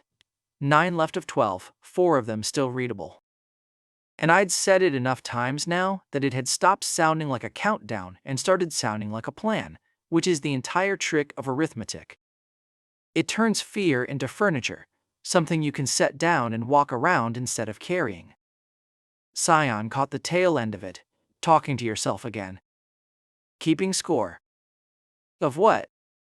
Everything I haven't lost yet. I said it light, and he laughed, because it sounded like a joke, and it was one mostly. Here's the part I didn't say out loud. Not to him, not really to myself either. Except that I'm the one holding both clocks, so I have to hold this too. The book said 30 days. The signs on this ridge say fewer, and the gap between what I memorized and what's already happening is shrinking with every step we take toward the coast. I have read 41 years of this dead world's future, and none of those years accounted for a version of me walking through it. Bending the schedule just by being here. Every day I've spent not panicking has apparently been spent instead moving a siege closer. 2 clocks now. The one in the book and the one on the rot behind us that doesn't care what the book says, both counting down, neither one of them slower than I'd like. We were still a mile short of the fork when Darius rode up out of the tree line, mud to his knees. A courier satchel slapping against his hip like it had personally offended him on the ride over. Council packet, he said, swinging down before the horse had fully stopped. Came through Saltmere yesterday. They want it in your hands before you cross the 4th seal boundary, whatever that means to them. It means paperwork, I said, and took it anyway. The seal on the packet was the Veyr house crest, pressed fresh, which told me who'd actually asked for it before I'd broken the wax. My brother doesn't send couriers because he's worried about me. My brother sends couriers because a man who's cataloging another man's progress needs receipts, and he has never once stopped needing receipts. I didn't open it there. Whatever's inside it is a fight for later, a fight that isn't a dead bird or a scorched stone, which makes it, for this morning, the least urgent thing in my satchel. Your family again? Darius asked, reading my face the way Sion never does. My family again. He didn't push. He's learned that much at least, since I stopped being the exile he used to mock and started being the man free noble houses currently want something from. He fell in beside us instead, and the three of us walked the last stretch to the fork together, me holding a countdown I hadn't told either of them about. Sion humming again like the morning owed him nothing, Darius muttering about house politics under his breath. The fork came up faster than I expected. Low road left, high road right, and a wash between them that the book insists doesn't flood until high summer. The bridge across the wash was gone. Not damaged. Gone, the center span dropped clean into the water the way I remembered it dropping, on the exact page, in the exact season. For the exact reason the book had always given, spring melt off the highlands, a wash that takes out that particular span every year like clockwork. 4 seals worth of travelers having learned to route around it for longer than anyone currently alive has been walking this coast. I'd told Sion to take the low road an hour before I had any proof the high road would actually be impassable. I'd guessed right off of memory that, an hour earlier, a dead bird and a scorched stone had just finished telling me not to trust. Good call, Sion said, looking at the gap where the bridge should have been. How'd you know? Counted the rainfall, I said, which is not a real answer, and he took it as one, because I have never once given him a wrong answer before, and he has no reason yet to start counting the ones I give him now. I stood at the edge of that missing bridge and let myself feel it for exactly one breath, the small, clean, unearned comfort of being right about something. Here, today, in the one place the schedule happened to hold. Darius was already scouting the bank for a crossing point, boots loud on the loose shale. And Sion was crouched at the gap's edge, watching the water the way he watches everything, like it might teach him something if he waited long enough. Neither of them saw my face do anything. I'd made sure of that much at least. It felt like luck. It felt, for one breath, like the book working the way it always has. Then I thought about the birds, and the scorch mark, and a falcon who came down shaking. The bridge is exactly where the book said it would be, so the book still works. Except a sign 100 miles up this coast already proved that it doesn't. If it works now, when does it stop? The bridge held. That should have settled it. It didn't. A sign 100 miles up the coast had already told me the book was lying. And one correct plank of memorized wood wasn't going to argue it back into truth. I walked us across anyway, boots loud on timber that shouldn't have survived the tide, and said nothing about the arithmetic curdling under my calm. We made camp short of the coast road, in a hollow where the wind couldn't find the fire. Sion crouched across from me, turning a strip of dried fish over the flame, and asked the question he'd been sitting on since the bridge. How do you always know? Not suspicious, just tired and curious and trusting me anyway, which was worse. Patterns, I said. Enough seasons on enough roads, you start reading the ground like a page. True enough to hold, nowhere near the truth. I watched him nod, satisfied, and felt the lie settle into him like a stone into still water. Deeper trust, built on a foundation I'd shaved thin on purpose. I'd sworn something to myself back when this started. Never to decide a man's fate without telling him I was deciding it. Let him choose blind, sure, everyone chooses blind, but never let me be the one holding the answer and handing him a smaller world instead. I was doing it right now. Sitting 3 feet from the man the book kills in a siege I hadn't named for him, feeding him a story about patterns and roads. The closer I got to actually saving him, the more I became exactly the thing I'd sworn I'd never be. Quiet. certain, deciding for both of us in the dark. No one to blame for it but me, and no version of tonight where I said it out loud and he still slept easy. I didn't say any of that. I banked the fire and told him to get some rest. We'd reach Tallow Reach by midday. We reached it a little after noon, and the coast made its opinion of us clear before we'd cleared the first 100 yards of road. Tallow Reach sat low and salt-bleached against gray water, its buildings scoured pale by weather that didn't care how far you traveled to see it. Nets hung between posts like torn lace. Every face that turned toward us on the toll road had the same flat, assessing squint, the look you give a stranger's price before you give him a name. The toll gate itself was 2 posts and a chain, manned by a Fisher clan gatekeeper with forearms like rope, and a face that had made up its mind about us before we'd said a word. "Mainlanders," he said, not a question. He looked at me longer than at the others, read something in how I stood. How I'd already glanced at the tide line and known which hour it was without checking the sky. "You've got the look," he said. "Read a book somewhere, think the tide reads it back." A few dockhands nearby laughed, short and unkind. Not cruel exactly, just the laugh of people who'd watched 100 confident strangers walk in reciting facts about their coast and walk out wrong. The gatekeeper wasn't done. He nodded at the toll chain, still looped slack across the posts. "Toll's 2 coppers ahead, elsewhere on this coast. You 3, 4 coppers each. Call it a scholar's tax." He said it flat, no relish in it. The practical cruelty of a man who'd found a fair-sounding way to make a stranger pay for his own certainty. I counted out 12 coppers without arguing, 6 more than the honest fare, a number I could have disputed and didn't. Because disputing it would only have been one more true thing this coast could hold against me. Darris's jaw worked like he wanted to say something about it. He didn't, not yet. The dockhands watched the coins change hands and murmured to each other, not laughing this time, just recalculating what kind of fool pays double without a fight. I felt the shift under my collar before I understood it. Every place I'd been since the exile, being the man who already knew things, had bought me ground. Here it cost me some the moment I opened my mouth. The coast didn't want a man who arrived already certain. It wanted one who'd earned the certainty in front of them, salt on his hands, and I hadn't done a single hour of that yet. Darris, bless him, chose that exact moment to fix it the wrong way. "Do you know who this is?" he said, stepping half in front of me, chest already squaring. "This is Aren Veyr. 3 legendary beasts, the council's own." The gatekeeper's face didn't move, but something behind it closed like a shutter dropping. "Don't care whose name you're carrying," he said. "Care whose feet are on my dock." He looked past Darris at me, flat and unimpressed. Reciting a title's not knowing the water. I put a hand on Darris's shoulder, gentle, the closest I could get to a warning without shaming him in front of the gate. He didn't understand what he'd done.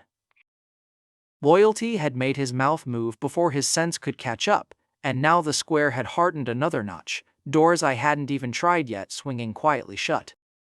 We were let through, barely and grudgingly, with a look that promised nothing about the rest of the town. Past the gate, the market stalls told me exactly how this coast survived, the kind of men it despised. A weathered woman at a corner stall had a tray of stamped tin discs laid out like a jeweler's case, calling them seal lore charms and crossing permits. Forged authority pressed into cheap metal and sold to whichever traveler was desperate enough to buy his own credibility. That was the shape of the fraud I'd be mistaken for if I opened my mouth wrong twice more. A man who bought his knowing instead of earning it.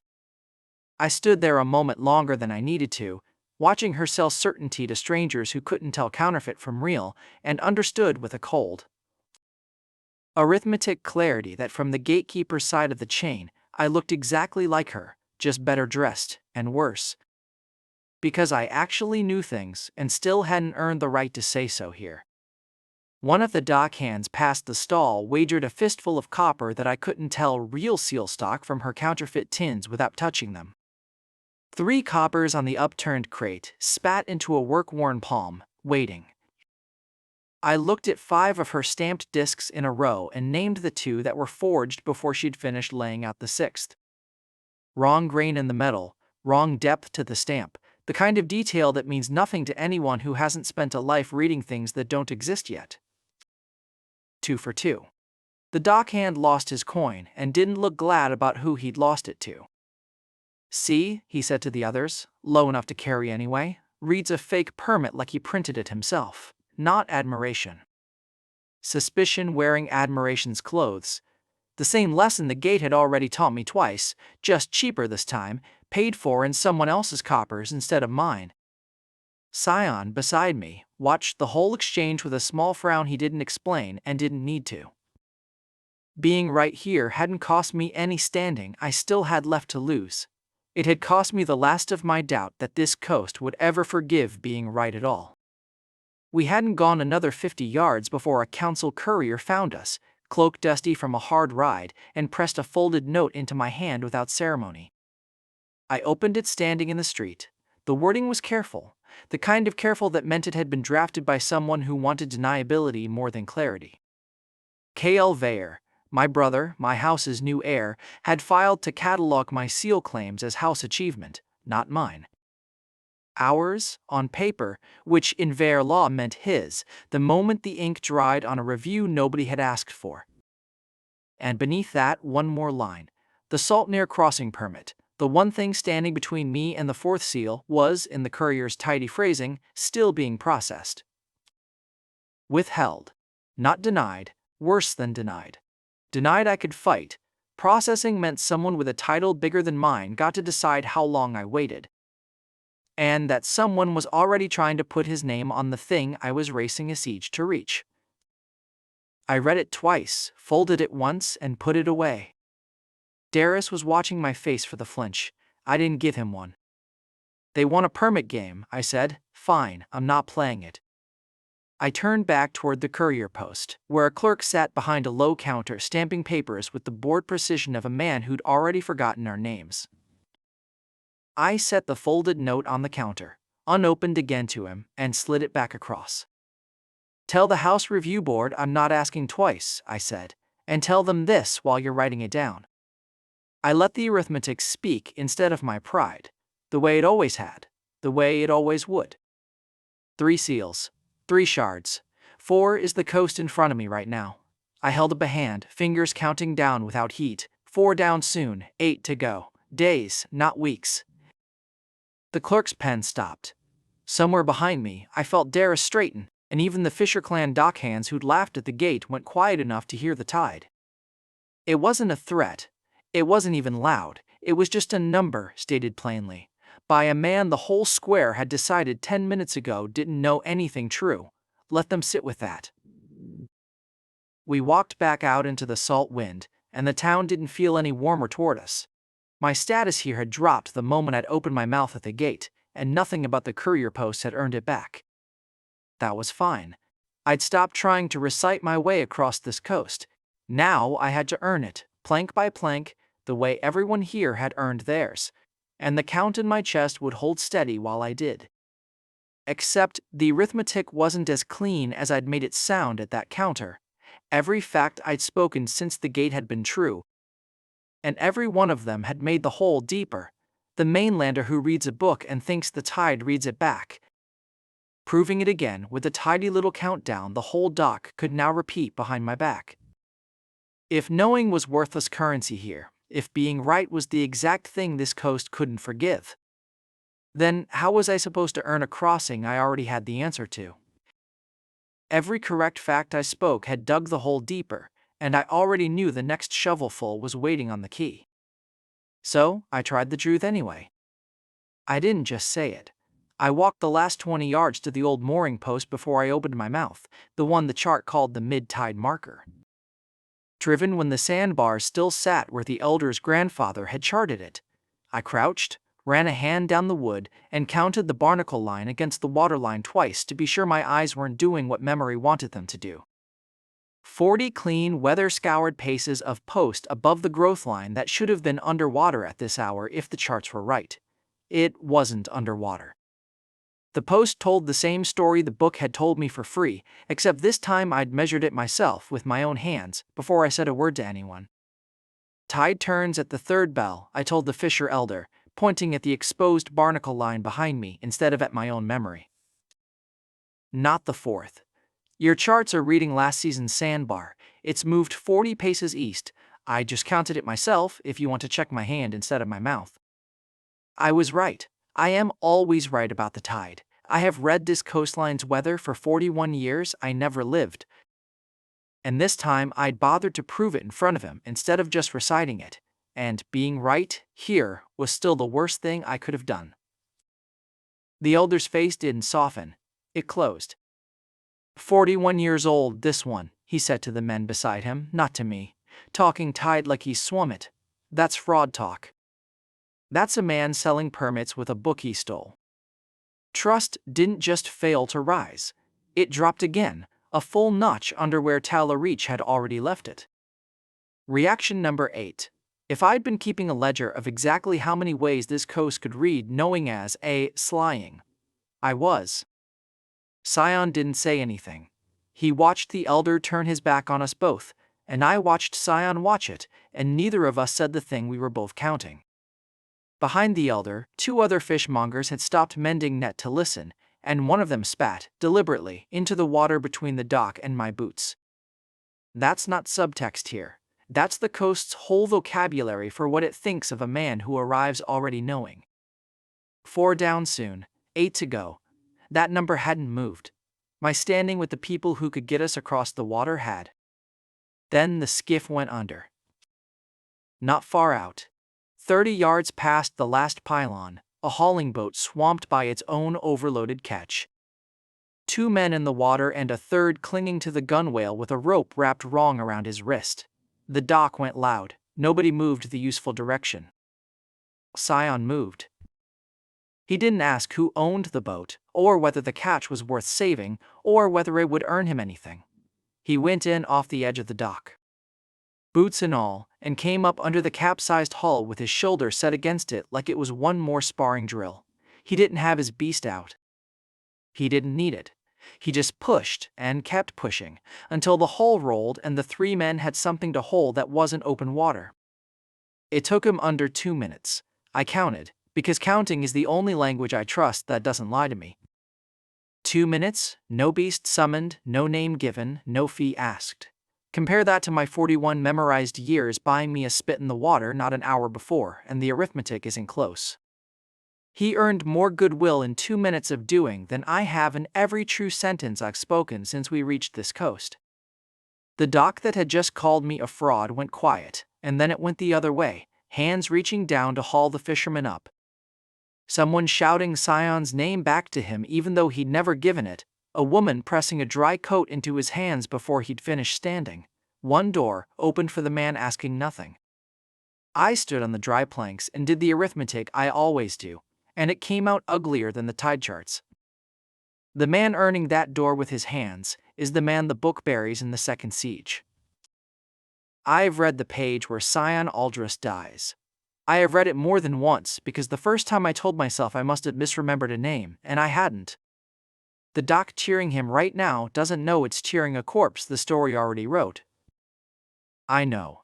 And I still can't say it out loud, because saying it does nothing but hand him the exact kind of fear that gets a man killed early instead of on schedule. So when one of the rescued fishermen clasped Sion's shoulder and said there was a crew short-handed scouting the reef break past the point. Dangerous water, good pay, a hero's kind of errand. I stepped between the offer and the answer before Sion could open his mouth. He's needed at the chart house, I said. Both of us are. Sion looked at me the way he does when my timing is a half step too convenient. He let it go. He always lets it go so far. I steered him away from the errand that gets him hurt in every draft of this story I've ever read. That's twice now. It will not be the last time, and every time costs the same thing. I don't explain. I just move him. The chart house smelled of tar and old paper, charts pinned floor to ceiling, a woman with ink-stained fingers who didn't care what either of us had done on the dock 5 minutes ago.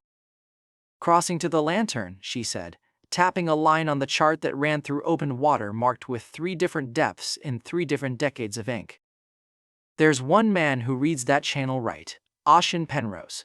Nobody crosses the Saltmere without his say. Not us, not the council, not the tide itself.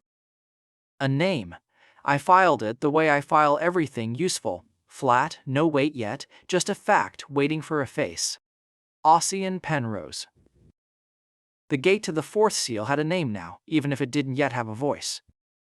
Man doesn't cross fools, the chart keeper added, not unkindly, folding the chart shut. And he doesn't cross liars either, you'll want to arrive as neither. I didn't answer that directly. I filed it too, one more line item next to Penrose's name. The first shape of what earning this crossing was actually going to cost, separate from the tide charts I already had memorized for free. We left the chart house with the route sketched into memory, and I let myself feel, for exactly one breath, that the ledger was tilting back toward even. Then the ledger broke. The cut along the Saltmere edge runs through a stretch of collapsed cliff. I know this the way I know my own hands. Because I have read this exact stretch of coastline described in the book, the exact paragraph, the rock fall that blocks the low path and forces every traveler up onto the exposed ridge where the wind does the deciding. I have planned 3 separate turns around it. I have never needed a fourth. We came around the bend, and the rock fall wasn't there. The low path ran clean, wet stone and clear footing, exactly where the book had sworn me a wall of broken granite. I have never been wrong about a thing this specific before, not once in 41 remembered years and 3 real months. For 1/2 second, I know it was half a second, because I count everything, even my own failures. I stopped walking. Sion noticed. Of course, Sion noticed. Noticing me is the one skill this whole coast has forced him to sharpen. Aren. Routes changed, I said. Already moving again, already reaching for the calm the way I reach for a beast contract. Automatic, practiced. Faster this way. Come on. It was true. It was also the first time in this entire crossing that being right had nothing to do with why I said it. I was covering, and Sion's eyes stayed on me one beat too long to have missed that. He didn't ask what had scared me. He filed it instead. I could see him doing it, the same flat, waiting look I give a fact I haven't decided what to do with yet. My mask has a seam in it now, and he's seen the seam, even if he doesn't have a name for what's underneath. The book missed. My book. The 41 years I've spent trusting more than I trust my own hands just missed a rockfall the size of a hillside, and it did not tell me why. That's one of the 4 pages I could still trust. Gone. 3 left before the ink runs out entirely. 4 down soon, 8 to go. The numbers hadn't changed. My confidence in the map underneath them had. We hadn't gone another 1/4 mile before the wind carried the second wrongness across the ridge, a glint of gray along the coastal road. Too far out to be fishermen, too disciplined to be anything but formation. I stopped Sion with a hand on his arm before he'd finished registering it himself. Gray armored shapes, a dozen at least, moving in the kind of line that isn't panic and isn't patrol either. Amber bronze veining ran the length of every joint, faint even at this distance, the same ugly light I'd seen once already in a demon's borrowed face. The vanguard, Voran's vanguard, the ones that don't march until the siege is close. They were not supposed to be here, not on this road, not for another 11 days by every timeline I'd ever memorized. That's them, Sion said, and I heard the shift in his voice. Not fear, worse than fear, the particular calm of a man about to volunteer for something. We could scout closer, see how many, see the formation, bring back.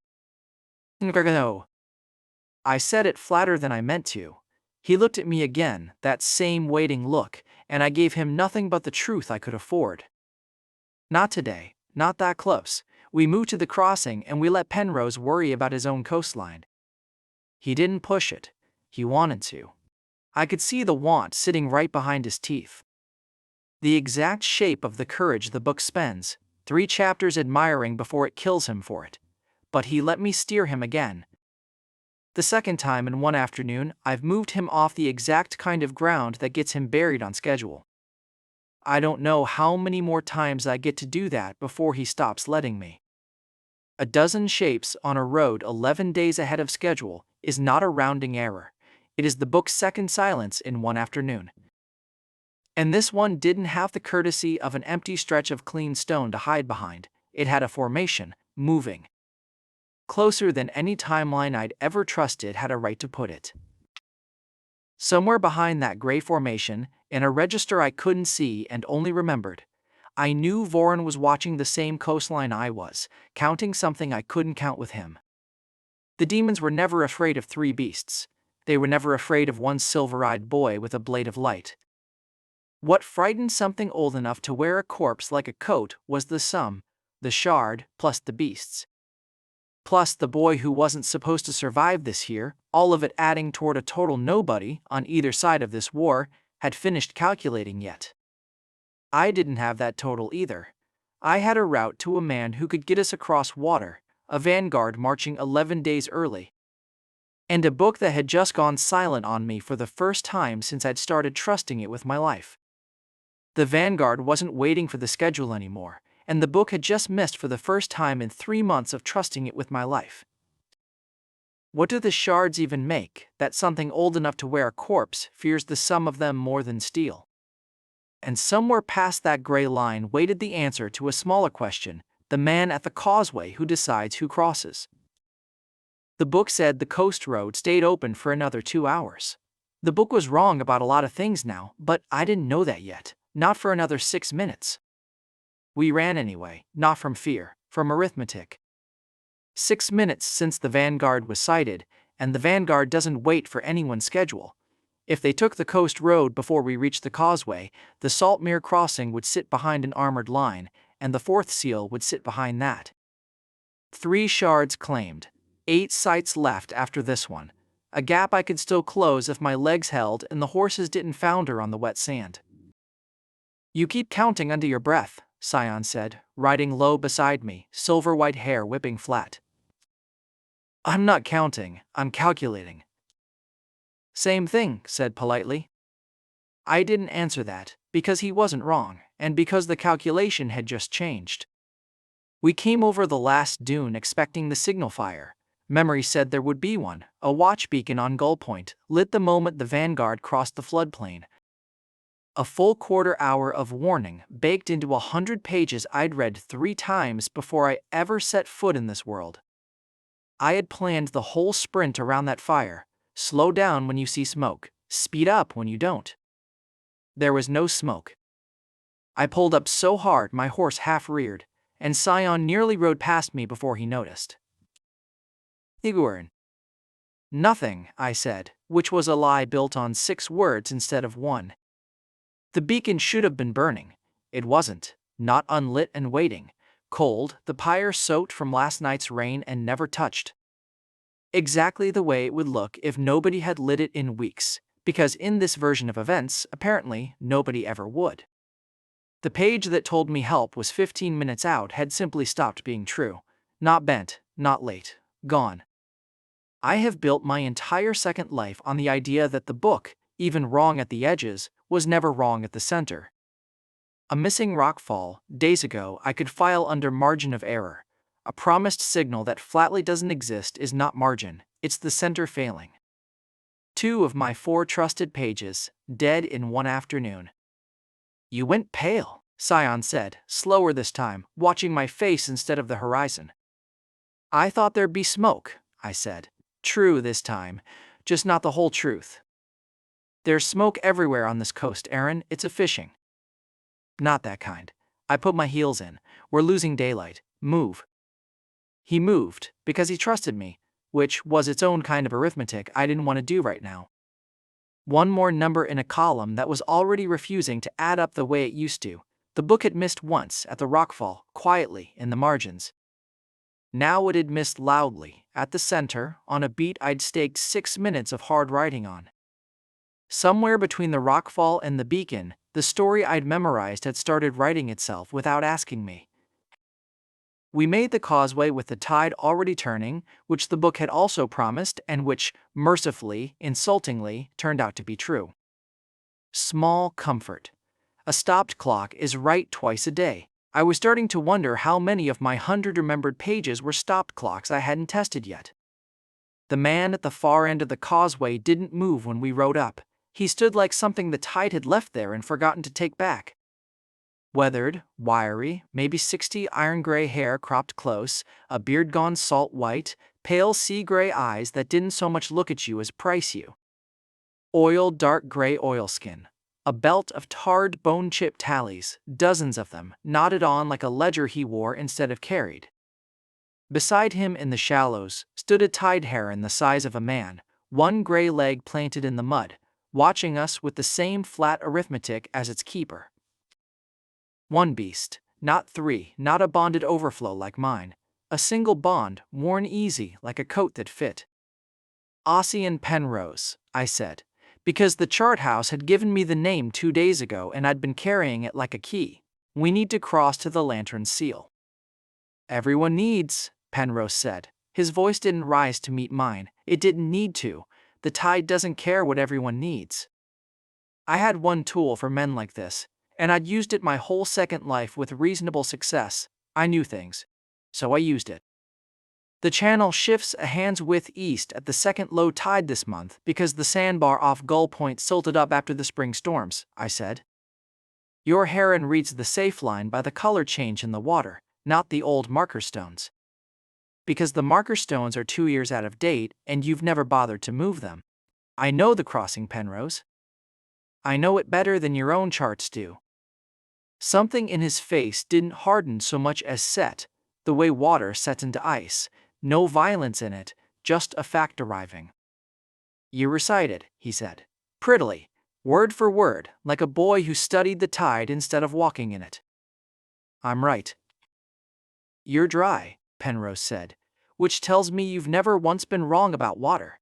Men who've never been wrong about water drown the smart way, knowing exactly which current took them. He turned his shoulder a half-inch, which on him apparently counted as slamming a door. No crossing. Darius came up hard behind us. He'd caught the second horse, ridden it half lame to keep pace, and heard the last of it. And did what Darius does, which is help too loudly.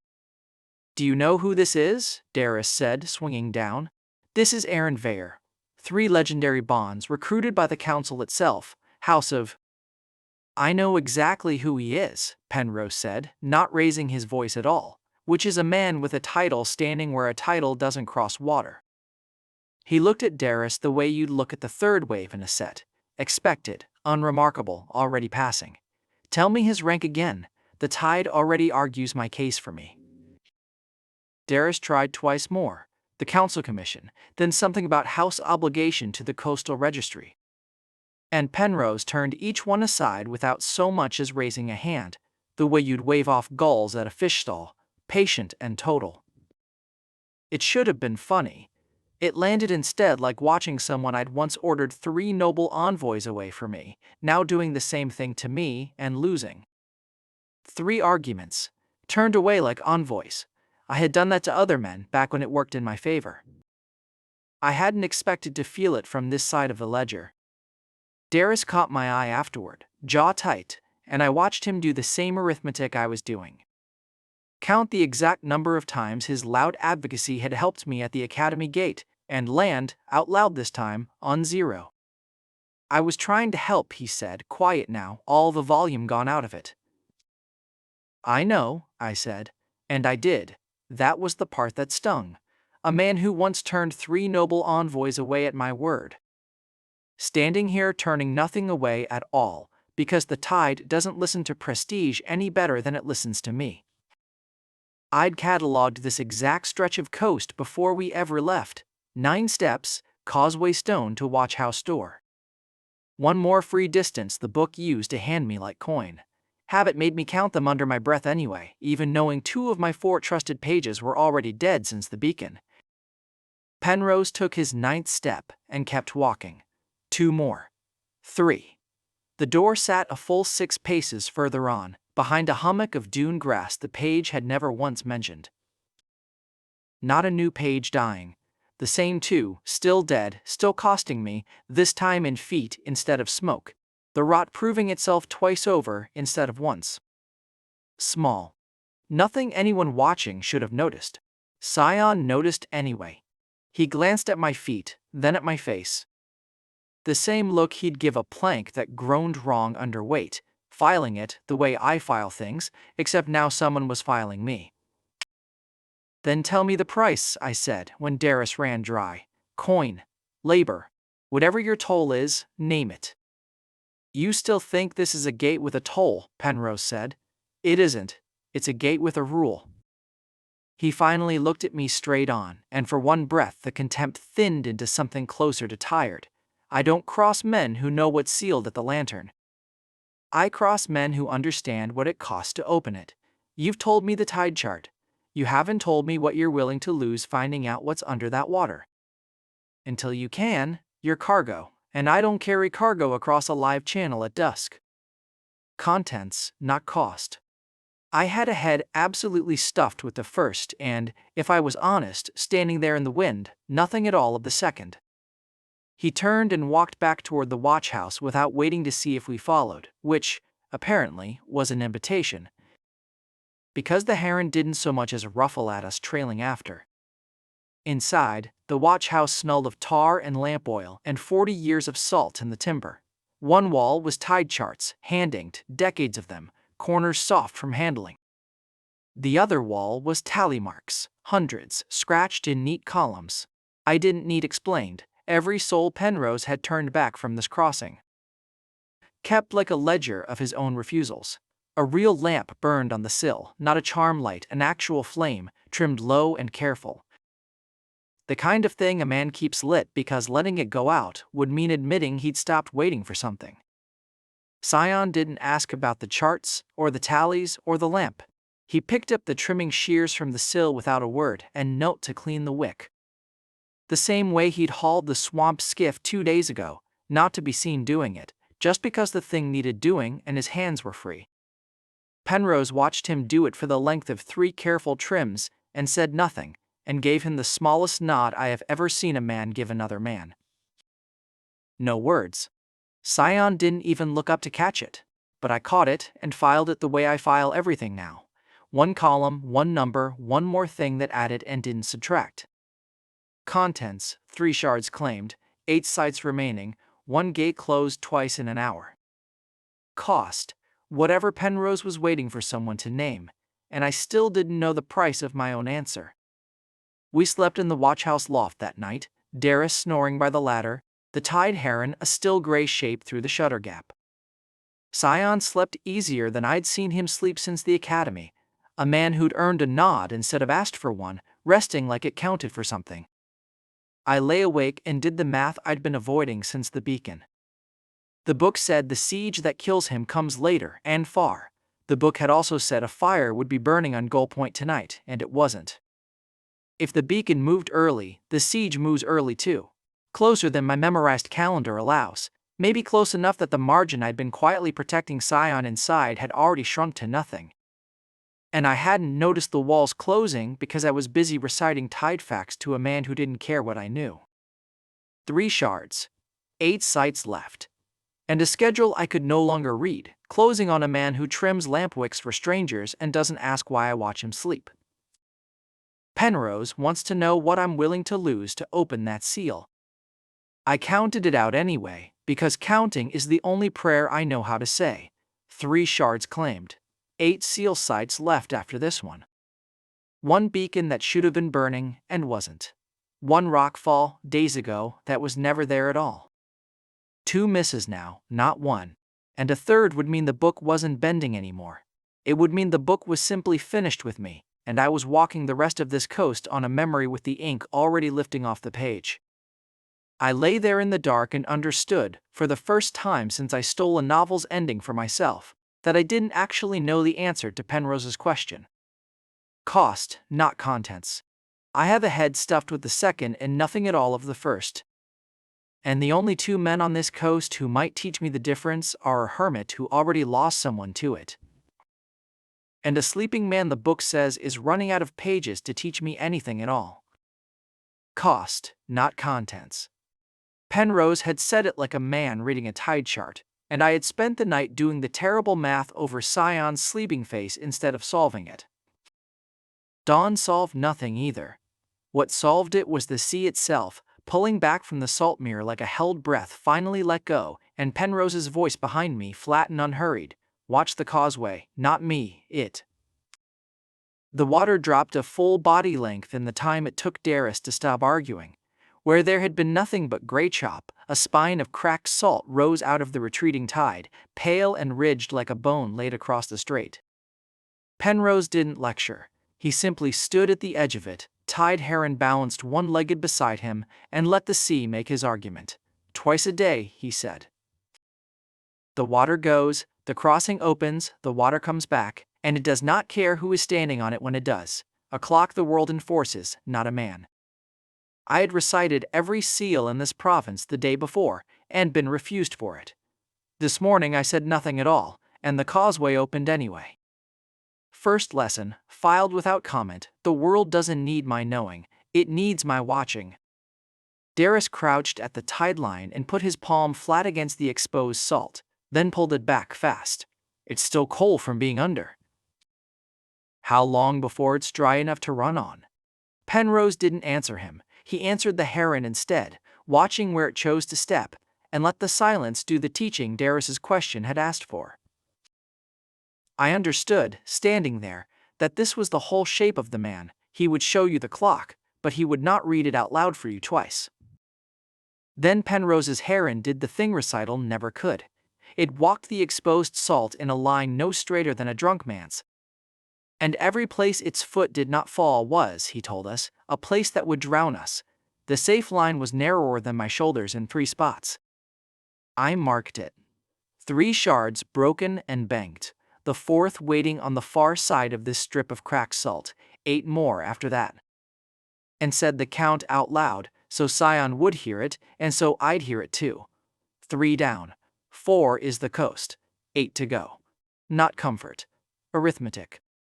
We were 40 strides onto the flats, boots wet to the ankle, when the vanguard hit early again. Not a patrol. A probe. 6 riders and Matt Gray coming off the dune line at a dead run, faster than any schedule I remembered from the book.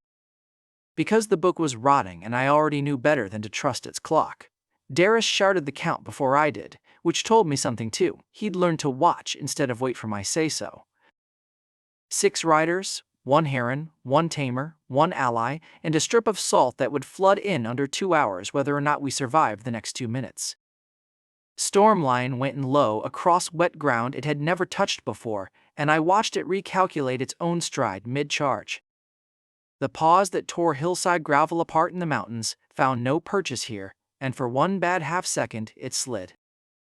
Then it dug its claws through the salt crust into the packed sand beneath, and turned the slide into a pivot, catching the lead rider's mount broadside and putting 2 of the 6 down before they'd finished drawing steel. First Seal Dragon didn't have that problem.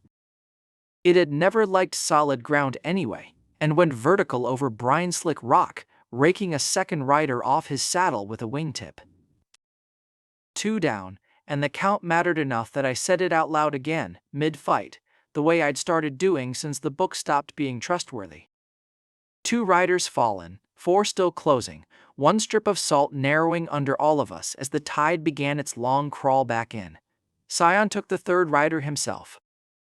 Blade of pale light meeting drawn steel in a single pass that ended with the man face down in 6 inches of returning water, disarmed, not dead. Sion still hesitating that half-beat before a killing blow, even here, even now. That left me with the falcon. It's still small, still young. I'd told myself I would keep it out of anything that could kill it.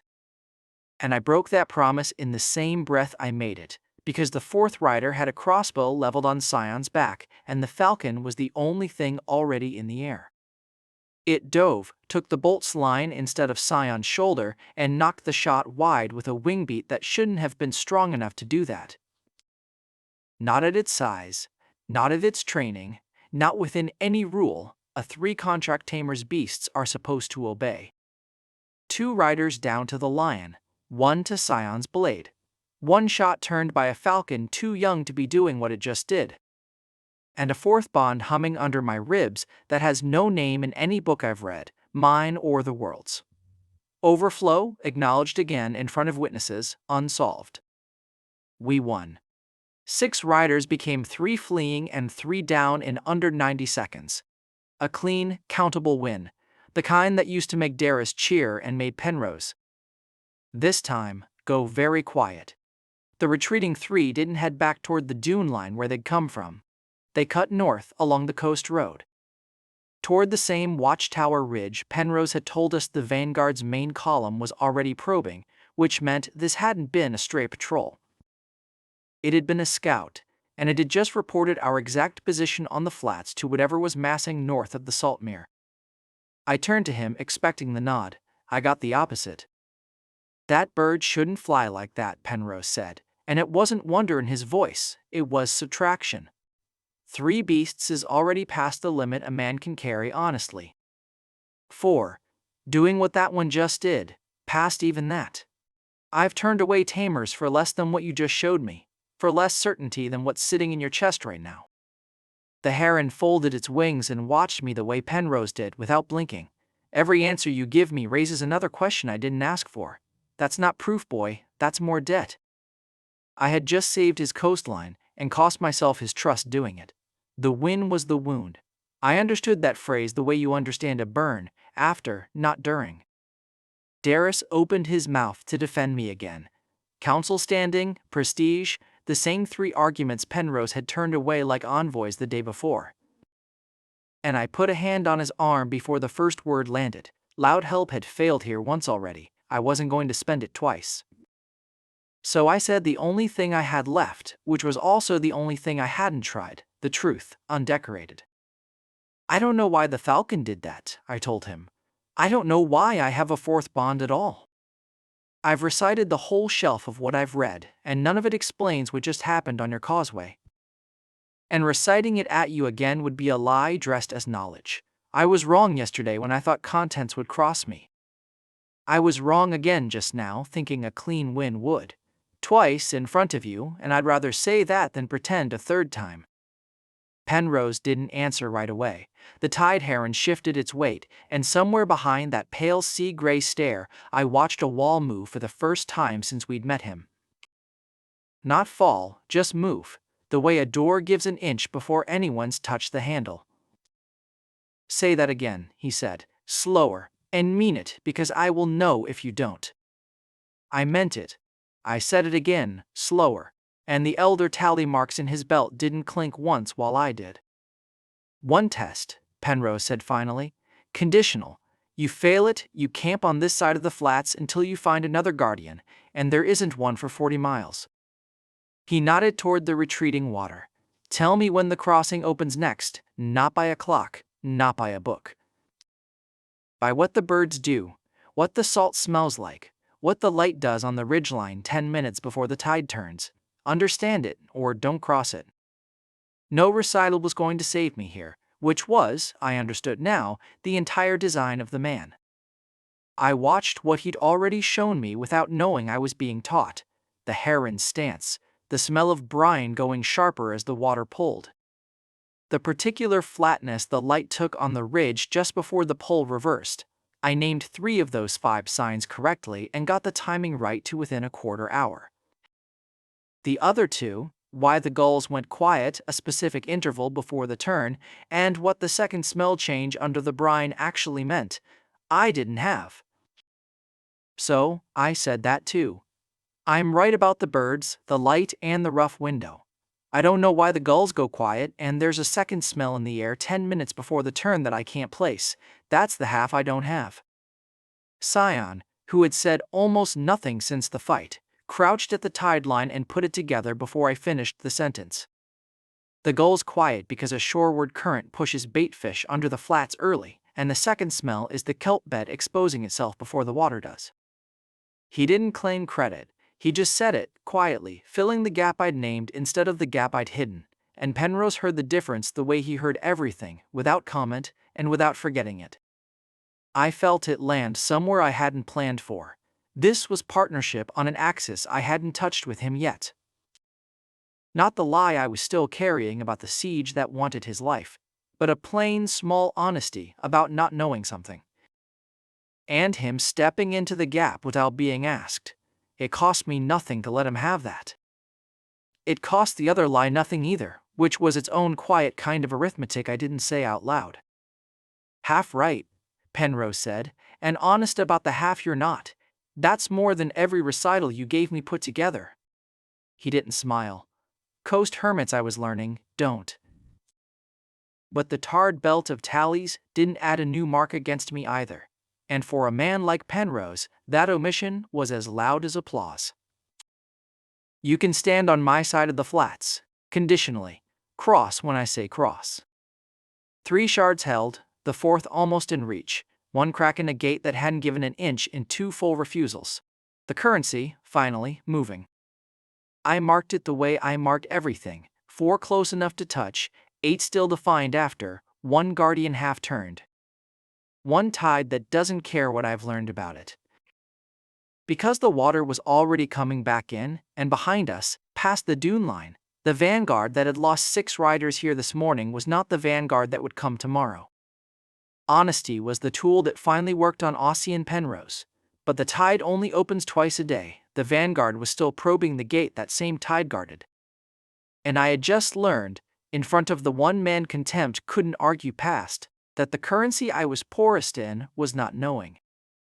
And that I was going to need a great deal more of it before this crossing was mine. Not knowing had bought me a crossing test. It hadn't bought me time, and time was the next thing to come across the flats, wearing a courier's mud and a closed door in his hand. A courier came at a dead run, boots slapping wet salt, and I knew before he opened his mouth that the news would cost me something. Filing from the house, he said, breathing hard, and put the folded paper in my hand like it might bite him. Kale's permit.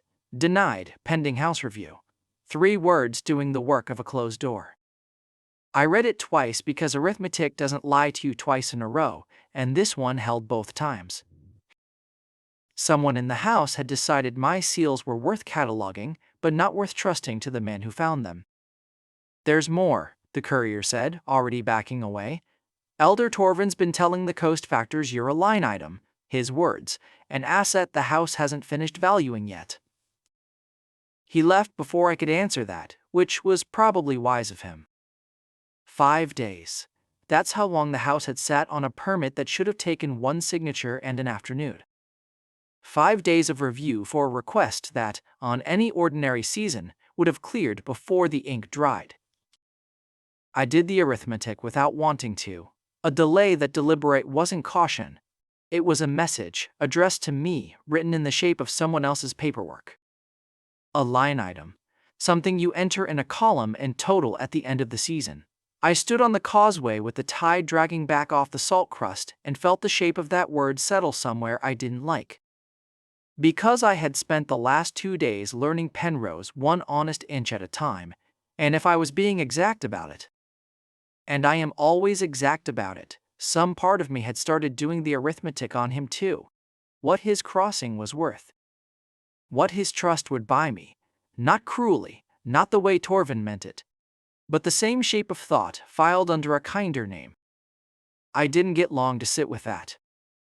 The tide dropped low enough to bear a second causeway I hadn't seen before, a narrower spine of cracked salt running east, past the marked reef line. Straight toward the last watchtower before the crossing proper. Penrose's heron didn't mark it. Nobody had marked it. It was simply there, open for maybe 40 minutes before the water came back. I could take it.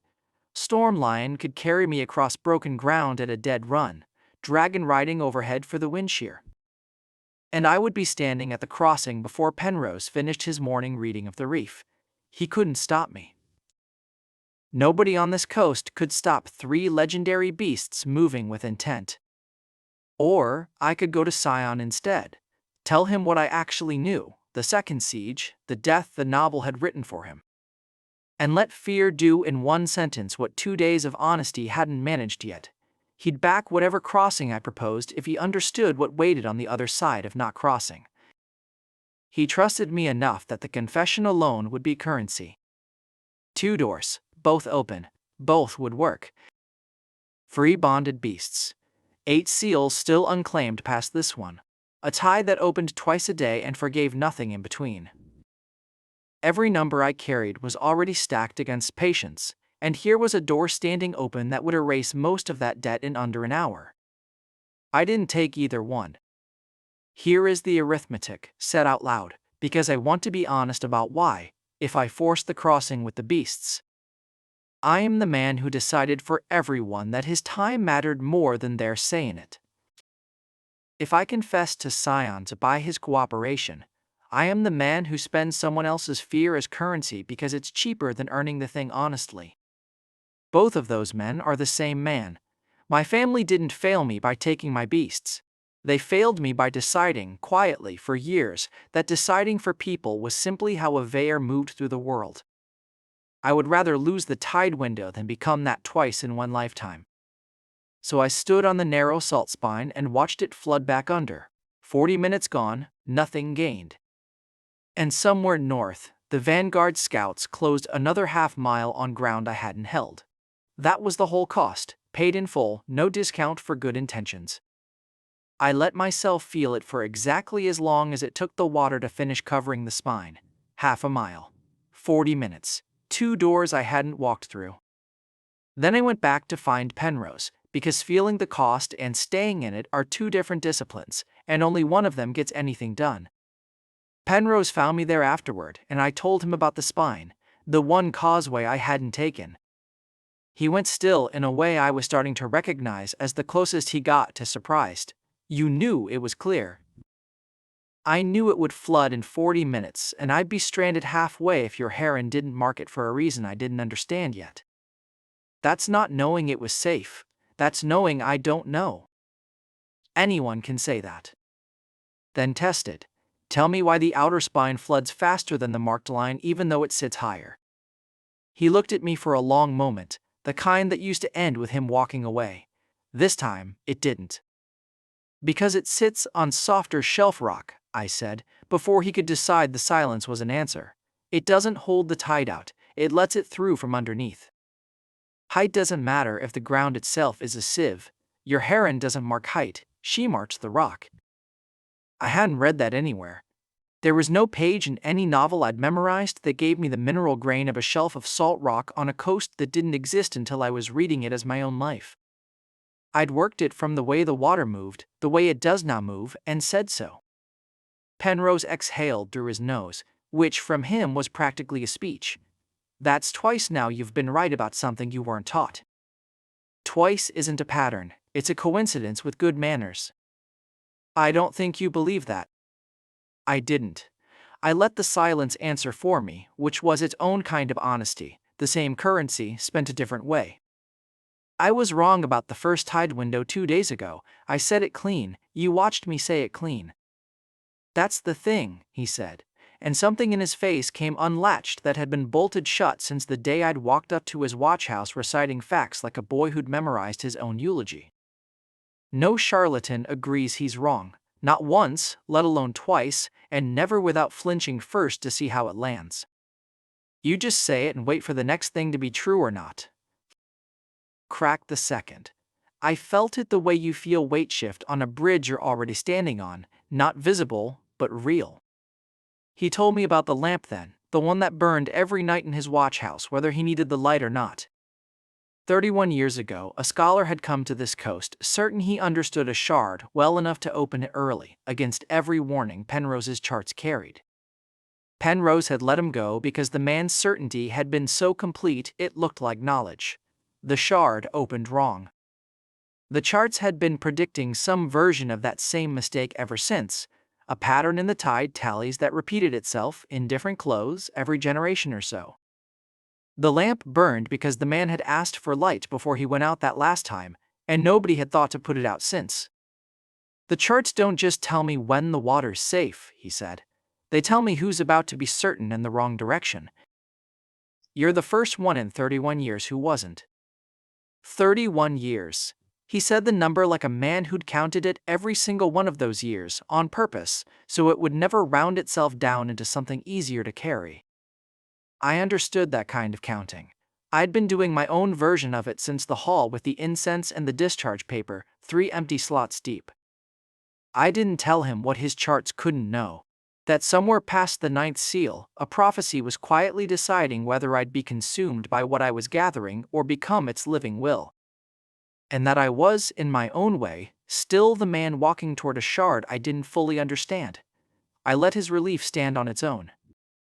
That was the honest part I could afford him. Darius found the courier trail before it reached the coast proper. 2 more riders from the house, come to press the same line-item argument on anyone who'd listen. He didn't argue with them. He didn't announce anything. He simply stood at the town gate with his arms folded and told them the coast wasn't taking house visitors today. And when one of them mentioned Elder Torvin's name like a key that should open any door, Darius said, "Then he can write it down," and didn't move. No noble envoys turned away with speeches this time. Just a gate that stayed shut and a man who'd learned, finally, that loyalty works better quiet than loud. I found out about it secondhand, from a fisherman who'd watched the whole thing from his boat and thought it was the funniest thing he'd seen all season. A house rider demanding a name means something, and a gate that simply didn't answer. 2 months ago Darius would have told me about it himself at volume before I'd even asked. This time, he didn't mention it at all. I had to go looking for the story instead of having it delivered to me with a bow on it. And that, more than anything he could have said, was the actual proof he'd changed. Later, with the tide out and the light going long and gold across the flats, Sion sat next to me cleaning a blade that didn't need it. "I keep thinking," he said, not looking up, "that I'm living on borrowed narrative. Like the story already decided who matters and I'm just pushing my way into a chapter that wasn't written for me, earning a place after the fact." I have never wanted less to answer a question honestly than I did in that moment, because he was so close to the exact shape of the truth that agreeing with him would have told him everything. And disagreeing would have been the same lie I'd been telling since the day I met him. "You're here," I said. "That's the only chapter that counts." It wasn't a lie. It also wasn't the whole arithmetic, and he knew me well enough by now to hear the gap where the rest of it should have been. He didn't push, he never does, not yet. I'd earned Penrose's respect, the slow, right way, inch by honest inch, and lost ground to the siege doing it. The vanguard was a half-mile closer tonight than it had been this morning. A permit still sat denied in a house that measured me in columns. And the tide would only open twice more before the numbers stopped forgiving me.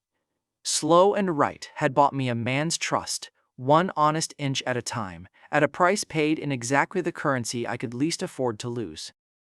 I wasn't sure yet whether it would buy me enough time, and somewhere in that gap, on a page that was quietly trying to end him, Sion was still fighting harder than anyone I'd ever watched, for a place in a story he didn't know he'd already been written out of. Slow and right had a price, and Penrose named it before the sun did. "One tide," he said. "The next low water, not the one after. You cross then, or you don't cross with me at all." He didn't say the rest. He didn't have to. I'd already done the arithmetic. Sion couldn't see. The siege countdown that used to sit safely outside our tide window had just walked inside it. Both clocks were now the same clock.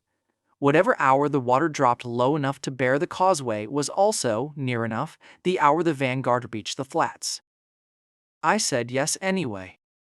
Not because I was brave, because the math only got worse the longer I let it sit, and because somewhere on the far side of that water was a 4th seal, and the only man on this coast who could get us there without drowning us on his own reef.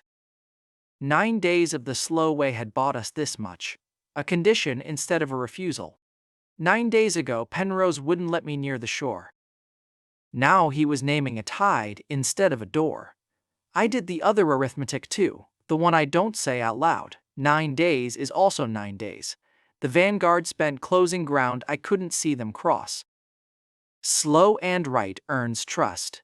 It also spends time I don't actually have. Both things were true, and I'd chosen the first one anyway, because the alternative made me the kind of man who forces a door because a clock is running. I'd already refused that shortcut once. I wasn't going to unrefuse it now that the bill had come due. Pre-dawn, the tide started to go. I watched it the way I watch everything now, as a countable thing, not a mood. The Saltmere doesn't ebb gently. It withdraws like a held breath, exposing black causeway stone a yard at a time, and Penrose stood at the edge of it with his tide heron on his wrist, timing the withdrawal against a chart he no longer needed to read. Then he did something I hadn't asked for. He crossed to the watchtower, climbed it himself, not his boy, not a servant, and lit the lantern's lamp. Moved it. Angled the beam down the causeway line, the way I'd learn later he only ever did for boats he meant to bring home. 30 years, Darris muttered beside me, and the lamp's lit for a stranger. Not for a stranger, for me. That's a number 2 in its way. 30 years of that light meaning one thing. And tonight it meant something else because of 9 days of me doing the slow, correct, unglamorous work instead of the fast one. Loop closing mostly. Not all the way, but the door was open and I'd earned the key instead of picking the lock. Darris counted the tide window out loud without me asking him to, which is the first useful thing he's done with his mouth all week. Water's got maybe 40 minutes in it before it turns, less if the wind backs. 40 minutes. One number moving one direction, somewhere behind us. Unseen, the other number, however many hours the Vanguard needed to reach this exact stretch of coast, was moving the opposite way, toward the same 0. I didn't say that part out loud. Sion didn't need the second clock in his head. I already carry enough clocks for both of us. We started across. The reef gave exactly where Penrose's reed said it would. Not the novel's memorized line, which I'd have walked us onto a false shelf trusting. But his reed, built off 30 years of the same water. Second step, hard right, 6 paces, then straight. My boots found stone where the book in my head insisted there should be a 6-foot drop. The book was wrong. Again, I let it be wrong and kept walking. That's the part I still can't say out loud to anyone but myself. For 3 months the book was the only map I trusted. And every time it's been wrong lately, it's cost me something to admit. This time, it cost me nothing. I stepped where a stranger's 40 years told me to step, not where 41 years of a dead author's memory told me to, and the ground held. Sion crossed the same line astride behind me without a flicker of doubt, because as far as he knows, I've simply always been right about water. He doesn't know I was reading a different page tonight. He doesn't know there even was a different page. Call it 200 yards of exposed causeway between us and the lantern's base. We'd covered maybe 60 of them, tide heron scouting ahead. Storm Lion pacing beside Sion like she already knew this water better than I did, when the flats in front of us stopped being empty. 60 yards down, 34 minutes left on Darris's count. I remember both numbers exactly, the way I remember everything that matters now, not because I'm gifted, but because arithmetic is the only language that's never once lied to me on this coast. The book has lied, the calendar has lied. 60 yards and 34 minutes were still just 60 yards and 34 minutes. The Vanguard hit the causeway a full scene early. I want to be precise about what that meant, because precision is the only thing I have that isn't borrowed from a dead author. In the novel, this fight happens at the second siege, weeks from now, on ground the story chose. It does not happen here, on this reef, at this tide, with these people. It was happening here. The book's timing, the last authority I had left to lean on, had just been proven broken in front of me, on page, while I was standing on it. Good. That's one number I can finally stop trusting. One more of the 4 pages gone, and only one left I'd still bet on. 6 scouts, then a second wave off a low skiff riding the last of the deep water, blades already out before their boots hit stone. Storm Lion took the left flank without waiting for an order. She'd learned by now that waiting for my order costs half a second she doesn't need to spend. Dragon put himself between the skiff and Sion, wing beats hammering spray sideways in sheets. Penrose's heron screamed once high and dove for the nearest scout's eyes, which is apparently what tide herons are for when they're not reading reefs. I fought the arithmetic of it instead of the men. 60 yards crossed, 40 to the lantern steps, 6 scouts down to 4. 4 down to 2 once the Dragon finished with the skiff. The water at our ankles rising by inches now, not yet a current, but counting down toward 1 all the same. The tide doesn't pause for a fight, and neither does the siege clock behind it. 2 scouts left, 26 minutes on the tide. Darius shouted the number across the flats without me asking twice, which meant everyone on that causeway now knew exactly how much water we had left to fight in. A fact that should have frightened them and instead did the opposite. Sion's blade caught the last of the low light and he grinned, actually grinned. Teeth bared, the particular expression of a man who's just been handed a countdown and decided to enjoy it. 2 scouts, 26 minutes. Both numbers moving the right direction for the first time all night. Then Sion did the thing the novel kills him for. He saw the last 2 scouts break for the narrow stretch where the causeway necks down to shoulder width, the choke point. The only place left that could hold a line, and he moved to hold it. Alone. Blade of light already up, boots braced, exactly the stance. Exactly the ground. Exactly the moment I have read described in exact words in a book that no longer tells the truth about anything else, but apparently still remembers how to kill him. I had maybe a second and a half. Warning him would have worked. It would also have told him I know the shape of his death, which breaks the one promise I've kept since I met him.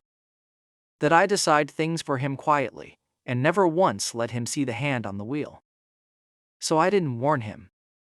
Left channel now, Heron's got the flank, take the skiff side man, dragons covering your 6. Not a warning. An order. A tactical read any commander could have shouted, and it happened to put him one stride to the left of the exact stone the novel had marked for his death. Facing the exact man he was strong enough to beat instead of the one who'd have opened his guard. He didn't hesitate. He trusts my calls the way I used to trust a printed page, which is its own quiet horror. I'll examine later if there is a later. He took the skiff side man in 4 moves. Clean. The choke point held. 0 scouts standing. 22 minutes on the tide. Both numbers finally quiet at the same time, and Penrose's heron came wheeling back down the causeway to land on his wrist like it had known the count too, and only just approved of it. The tide was still rising. The lantern's base, 40 yards off, close enough now to see Penrose's boy waiting at the door with a torch. 2 clocks, both still running, both still the same clock.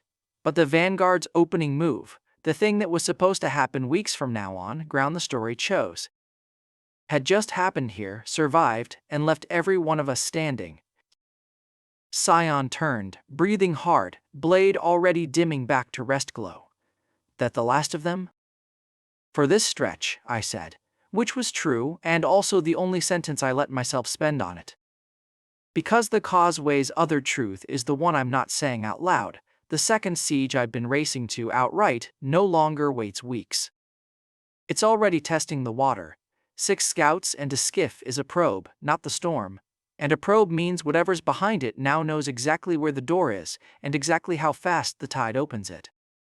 Penrose met us at the steps, torch in one hand, heron on the other wrist, and didn't ask about the fight. He looked past us, down the causeway, at the water already climbing back over the stone we'd just crossed. 20 minutes, he said, mostly to himself. They'll try the door again before your seal's cold. Not a question. A number handed to me like the last honest thing he owned. He saved Sion off the page that killed him, by deciding Sion's move for him.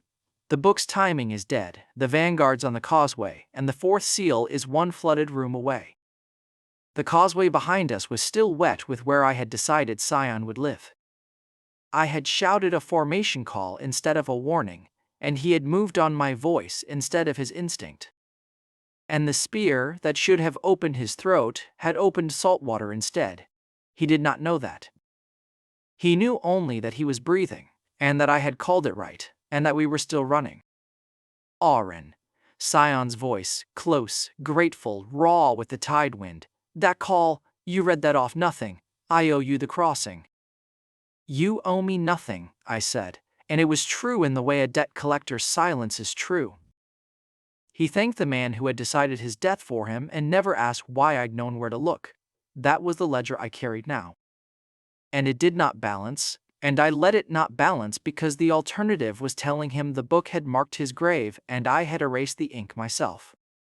one step nearer whatever I was becoming. I did not name it, not yet, not while the vanguard was still on our heels and the lantern was still standing in the flood ahead of us. Black stone going pale where the last of the tide slid off it. Behind us, the siege clock I carried in my head kept its own count, separate from the shard count, separate from the tide. The vanguard's opening move had already landed one scene early, which meant the second siege proper, the one that killed Sion and the pages I used to trust, was no longer some safe distance off. It was close enough now that I measured it the way I measured everything, in hours instead of dread. Not many hours left. 4 shards claimed puts me at 4 total. 9 seals remained when we set out. The one just found here drops that to 8. 2 numbers, and neither of them was slowing down for me.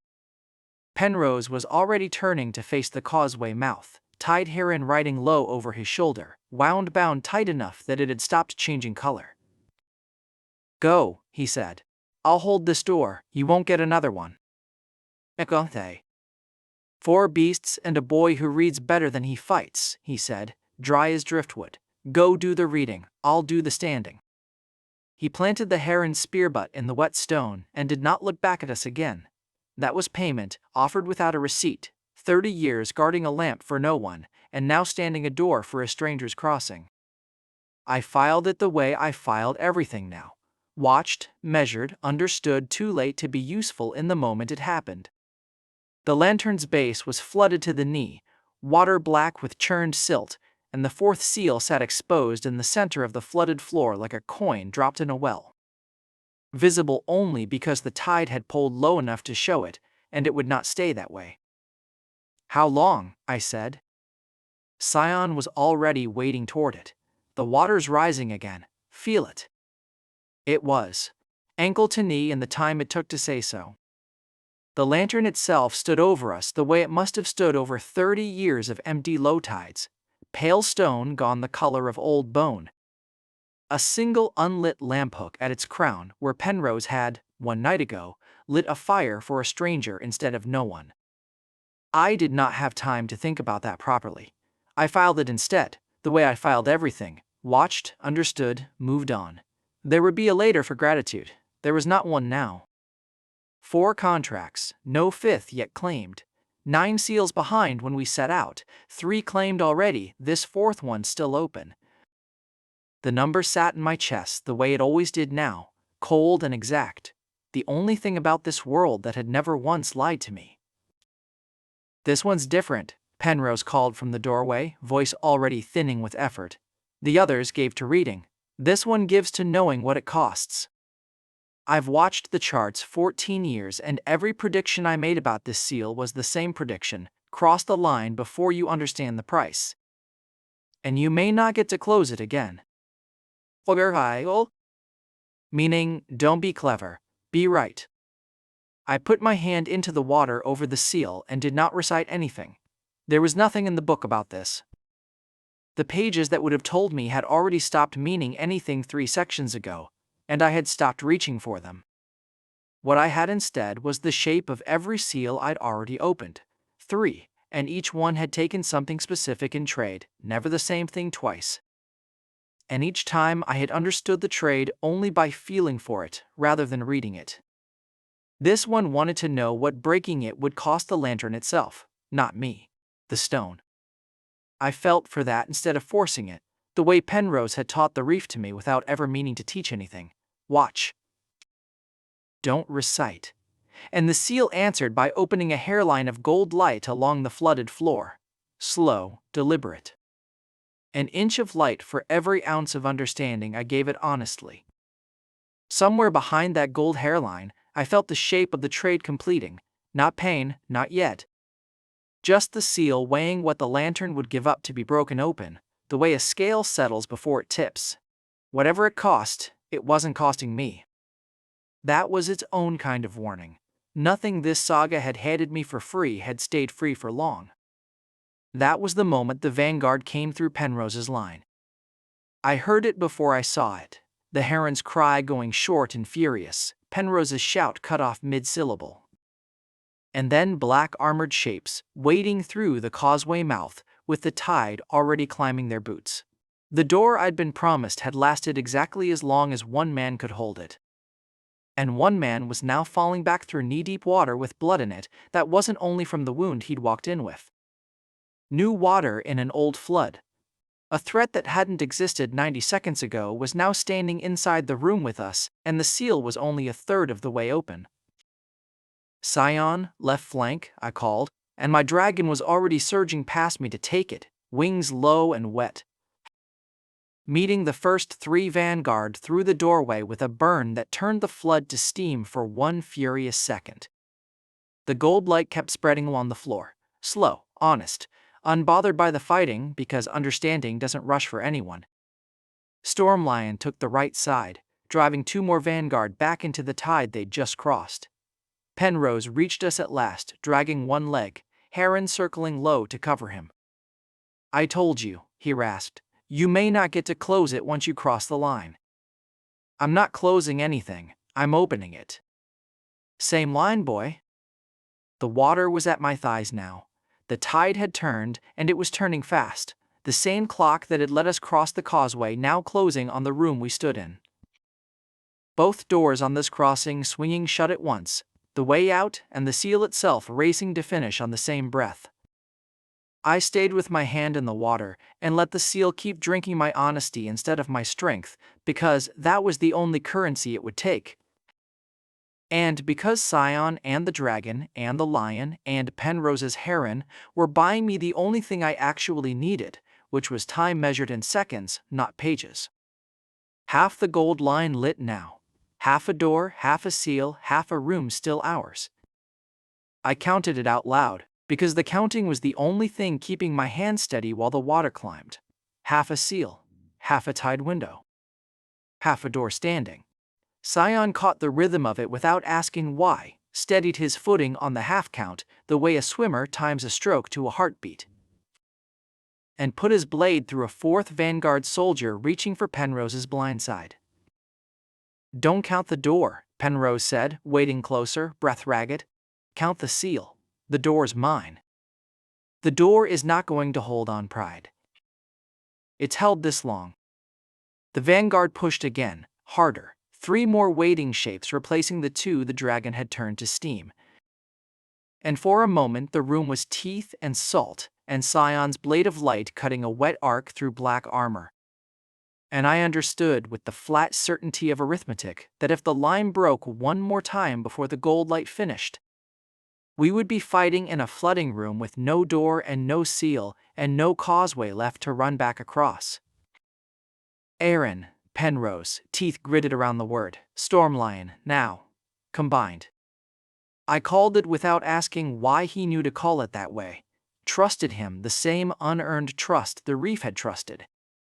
And the Stormlion pivoted from its flank and drove in beside the heron, cat and bird striking the same line at the same second.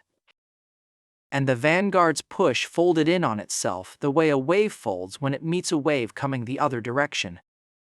The room held. The gold light finished its line. The tide, still rising, went briefly, brilliantly bright where it touched the seal, and the 4th shard rose out of the water into my open hand. Warm, humming, unmistakably mine the way the first 3 had been. 4. 4 down, I said, and my own voice sounded strange to me, flattened by how long I had waited to say it honestly. 8 to go. And the pages I can still trust are nearly gone. Sion laughed once, short and disbelieving, blade still dripping.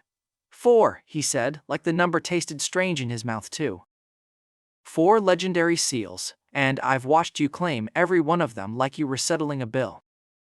That's what it is, I said, and did not explain further, because explaining further meant telling him whose bill.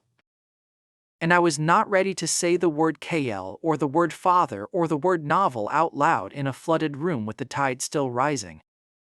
Stormlion pressed close against my leg, wet fur steaming faintly where the vanguard's steam burn had grazed it, and put its head down against the shard in my hand the way it always did after a claim, a small, private ritual none of the coast folk had ever seen, 4 contracts checking their 5th. That wasn't yet against the 4th that now was. Sion's own blade of light dimmed to a resting glow at his hip. Even Penrose's heron settled, wings folding, watching the water. Penrose didn't laugh. He was looking past my shoulder, back toward the causeway mouth where the vanguard that had broken his line hadn't retreated. They'd fallen back 3 body lengths and stopped, formed up, and were watching us the way something watches a door it intends to come back through. The tide kept rising behind them. The way we'd come was already gone. The causeway that had let us cross at low water was now a black stretch of climbing sea. And whatever waited on the other side of it, we would not be recrossing to find out easily. "They're not falling back to regroup," Penrose said quietly, water at his ribs now, voice gone flat the way a man's voice goes flat when he's out of easy words. "I've read tide charts, and I've read men. That's not a retreat, that's a hold." Holding for what? For whatever they were sent ahead of. The shard was real. The count was real. 4 down, 8 to go, the truest sentence this whole crossing had earned me. I had said it out loud on purpose, the way Penrose's charts said things out loud instead of hiding them in a private ledger. Because a number spoken is a number that has to answer for itself later. 4 down, 8 to go. I would not get to spend long being glad of it. And somewhere under the gladness of holding it, I understood the other half of what I'd just paid. I had saved Sion by choosing for him again. And now Sion was thanking a man he didn't know had gambled with his life a second time, and the thing standing in the flooded doorway hadn't come to lose. It had come to see if we would. The tide didn't wait for congratulations. It came back over the causeway stones in a hard gray sheet, and I was already moving, shard-fisted against my chest, shouting the only order that mattered.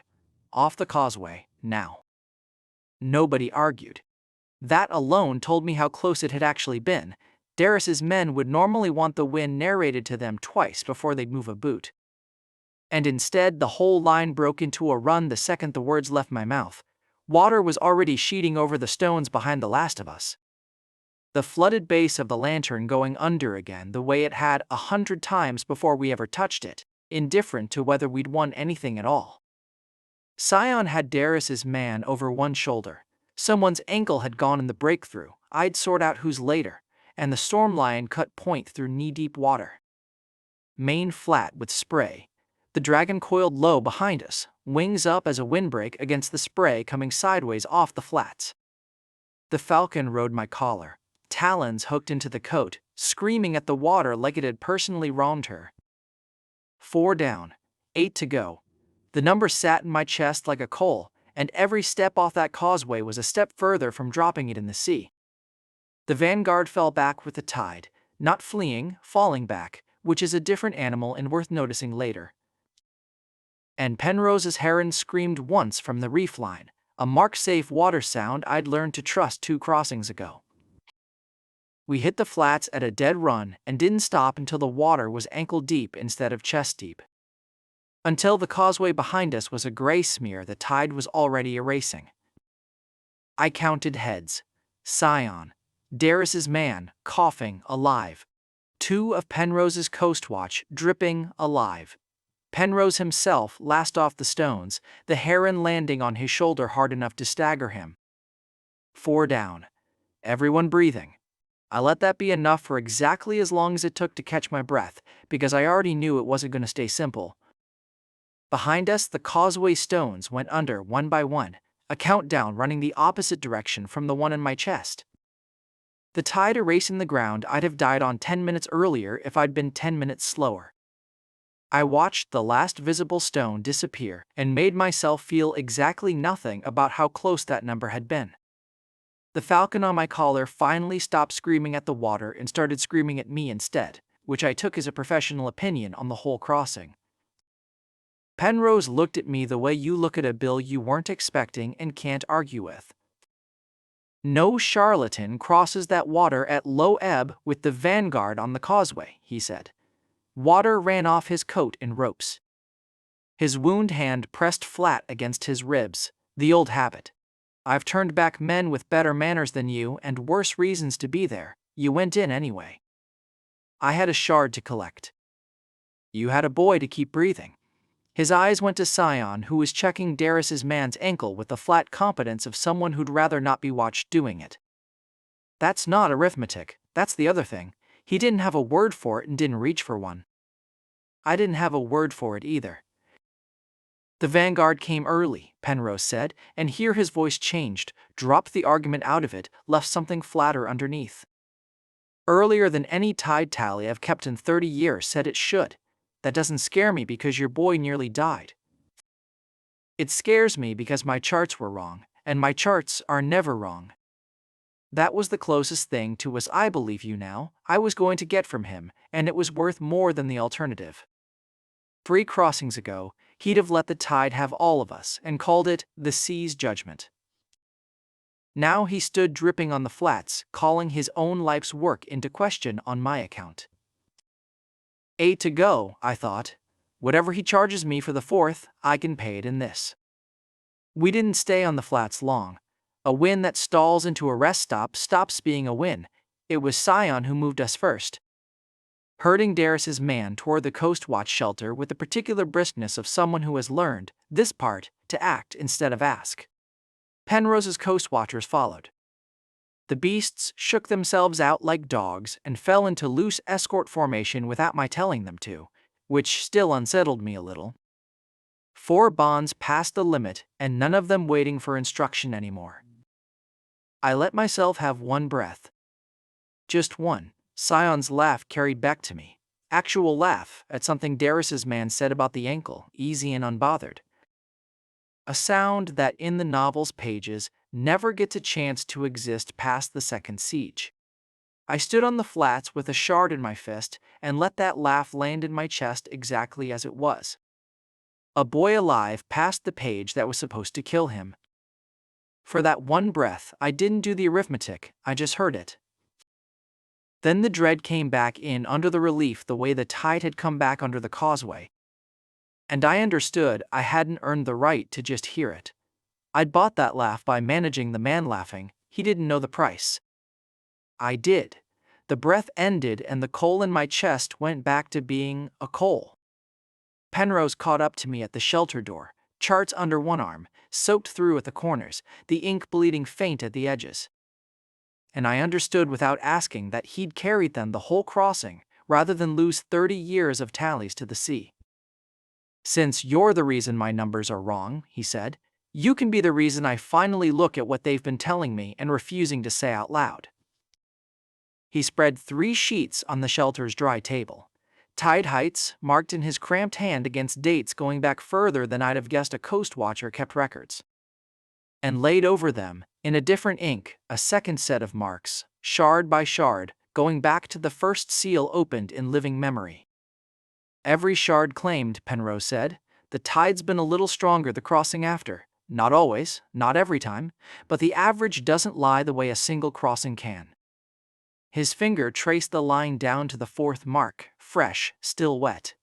The book you keep quoting, before it started failing you, did it ever say what the vessel sick wants to fill? Not what it becomes, what it takes. No, I said, and heard how thin that sounded.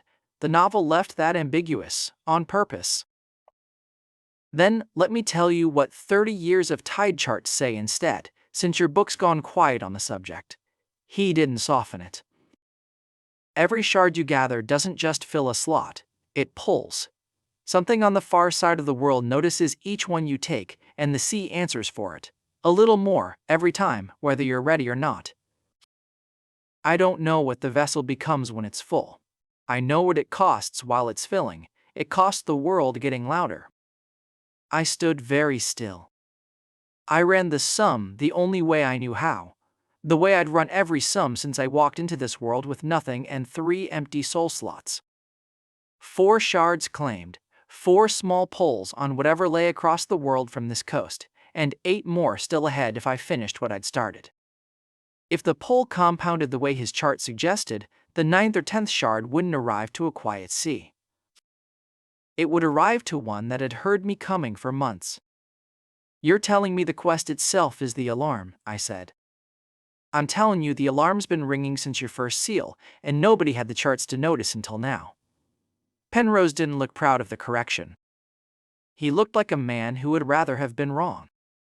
Consumed or God's will. That argument had a shape I understood, even unresolved. This was a third thing, uglier for being concrete. Not a question about what I'd turn into at the end, but a bill arriving with every shard along the way. Whether or not I ever reached the end at all. Then, the second siege, I said slowly, the thing I've been racing to beat before it takes Sion. Might not be the danger you think it is. Penrose said it plainly, the way you'd correct a bad sum. If the sea gets louder every time you claim a shard, then whatever's coming isn't following the novel schedule anymore. It's following yours. You may have spent this whole part racing the wrong ending. 8 to go. 4 shards claimed, and every one of them had been a countdown toward a page I'd memorized. I tried to hold the book open in my head the way I always did. Flip to the second siege, check the timing, confirm the shape of the danger I was still ahead of, and for the first time since I transmigrated into this world, the pages didn't line up. Not blurred. Not missing. Wrong. Dates that had matched a week ago now sat a season off. An event I'd have sworn came after the 5th seal now read as though it belonged before the 3rd. I checked it twice, the way you check a sum that came out wrong, certain the error was mine. It wasn't. The book I'd built my whole advantage on had just told me 2 different things and called them both true. I looked at Sion across the shelter, upright, breathing, laughing at an ankle joke, alive past his death page because I'd rewritten one line with my own hands. And I understood, standing there with charts I hadn't asked to read, that the line I'd rewritten had smeared every line after it. I would go on deciding for him. I would just be doing it with a map that no longer told me where the cliff was. Aren. Penrose folded the charts back under his arm, careful of the wet ink, and for a moment he looked less like a man delivering a warning and more like one setting down a weight he'd carried too long alone. The vanguard didn't come early because your book got the date wrong. It came early because something is pulling the tide toward this coast faster than the moon has any right to move it. I've watched that water 30 years. It has never once run ahead of schedule until this month. He looked past me, out toward the causeway the sea had already swallowed whole. Whatever's doing that isn't following your novel, boy. It isn't following mine either. Nothing on this coast is running on a schedule anymore. He said it the way a man states a tide height he's already resigned to, not a threat, just a number he'd rather not have measured. Behind him, through the shelter's cracked shutter, I could see the flats going gray under the last of the light, the causeway a memory already. The vanguard's retreat lights bobbing somewhere out past the reef where the Heron had marked safe water an hour ago. None of it looked like a schedule. It looked like weather that had stopped checking a calendar. I changed the page. So what does the book say now? Nothing. 0 pages left I can trust, out of the 4 I started this crossing with. And if the tide was being pulled, and nothing was on schedule, then everyone on this coast was walking in blind. The tide heron went silent first. Penrose's beast had not stopped calling since the crossing began, a long gray note over the water, marking the reef line, marking the safe way home. It cut off mid-cry. I felt the change before I understood it, the way you feel a room go cold before you find the open window. Sion felt it too. He didn't say anything, he just turned his blade of light toward the horizon, the way a man turns toward a sound he can't yet hear. I did the arithmetic anyway, because the arithmetic was all I had left that still worked. 4 shards claimed. 1 vanguard broken and falling back with the tide. 1 vessel cost clue sitting in my chest like a stone I hadn't finished swallowing. And now a silence where a warning used to be. None of it summed to anything I recognized. Penrose's charts had told me what the vessel actually costs, not the answer. I still don't have the answer, and some nights I think not having it is the only mercy left in this. But a cost, a real one, and the moment I understood it, I understood something else along with it. The way you understand a lie has been sitting behind a true thing for months once you finally turn the light on it. The second siege was never the reason the tide was rising early. I had been racing a schedule, racing the version of this book that said the Demon Lord's real move was a siege on this coast. And that if I got Sion off that page before it turned, I would have won the only race that mattered. I had built every decision of the last 6 weeks on that race. Every silent correction, every managed thank you. Every lie by omission I fed a man I have come to love like the brother I actually lost. And the book that told me the shape of that race is dead. I checked it again on the causeway, the way you check a wound you already know is worse than you're telling anyone. The part 3 pages didn't line up. They hadn't lined up since the crossing. I had been reading a corpse and calling it a map. So when the vanguard broke formation, not toward us, not toward the reef, but away, all at once, in a single wheeling retreat that had nothing of a rout in it and everything of a flinch, I understood before I saw it clearly that I was about to learn what the real race had been all along. They weren't fleeing the fight. Vanguard troops don't flee a fight they're winning, and they were winning. Penrose's charts had said as much an hour before. They were fleeing toward something. I followed the line of their retreat out past the reef, past the last collapsing standing stone, to the horizon where the tide light was dying into that deep bruised color the sea goes right before full dark. And there, low against that dying light, where there should have been nothing but water going black, something was standing. Not moving toward us. Not yet, just standing, the way a held breath stands in a chest before the exhale. Tall enough that I could make out its shape from here, which on this coast meant it was very large indeed.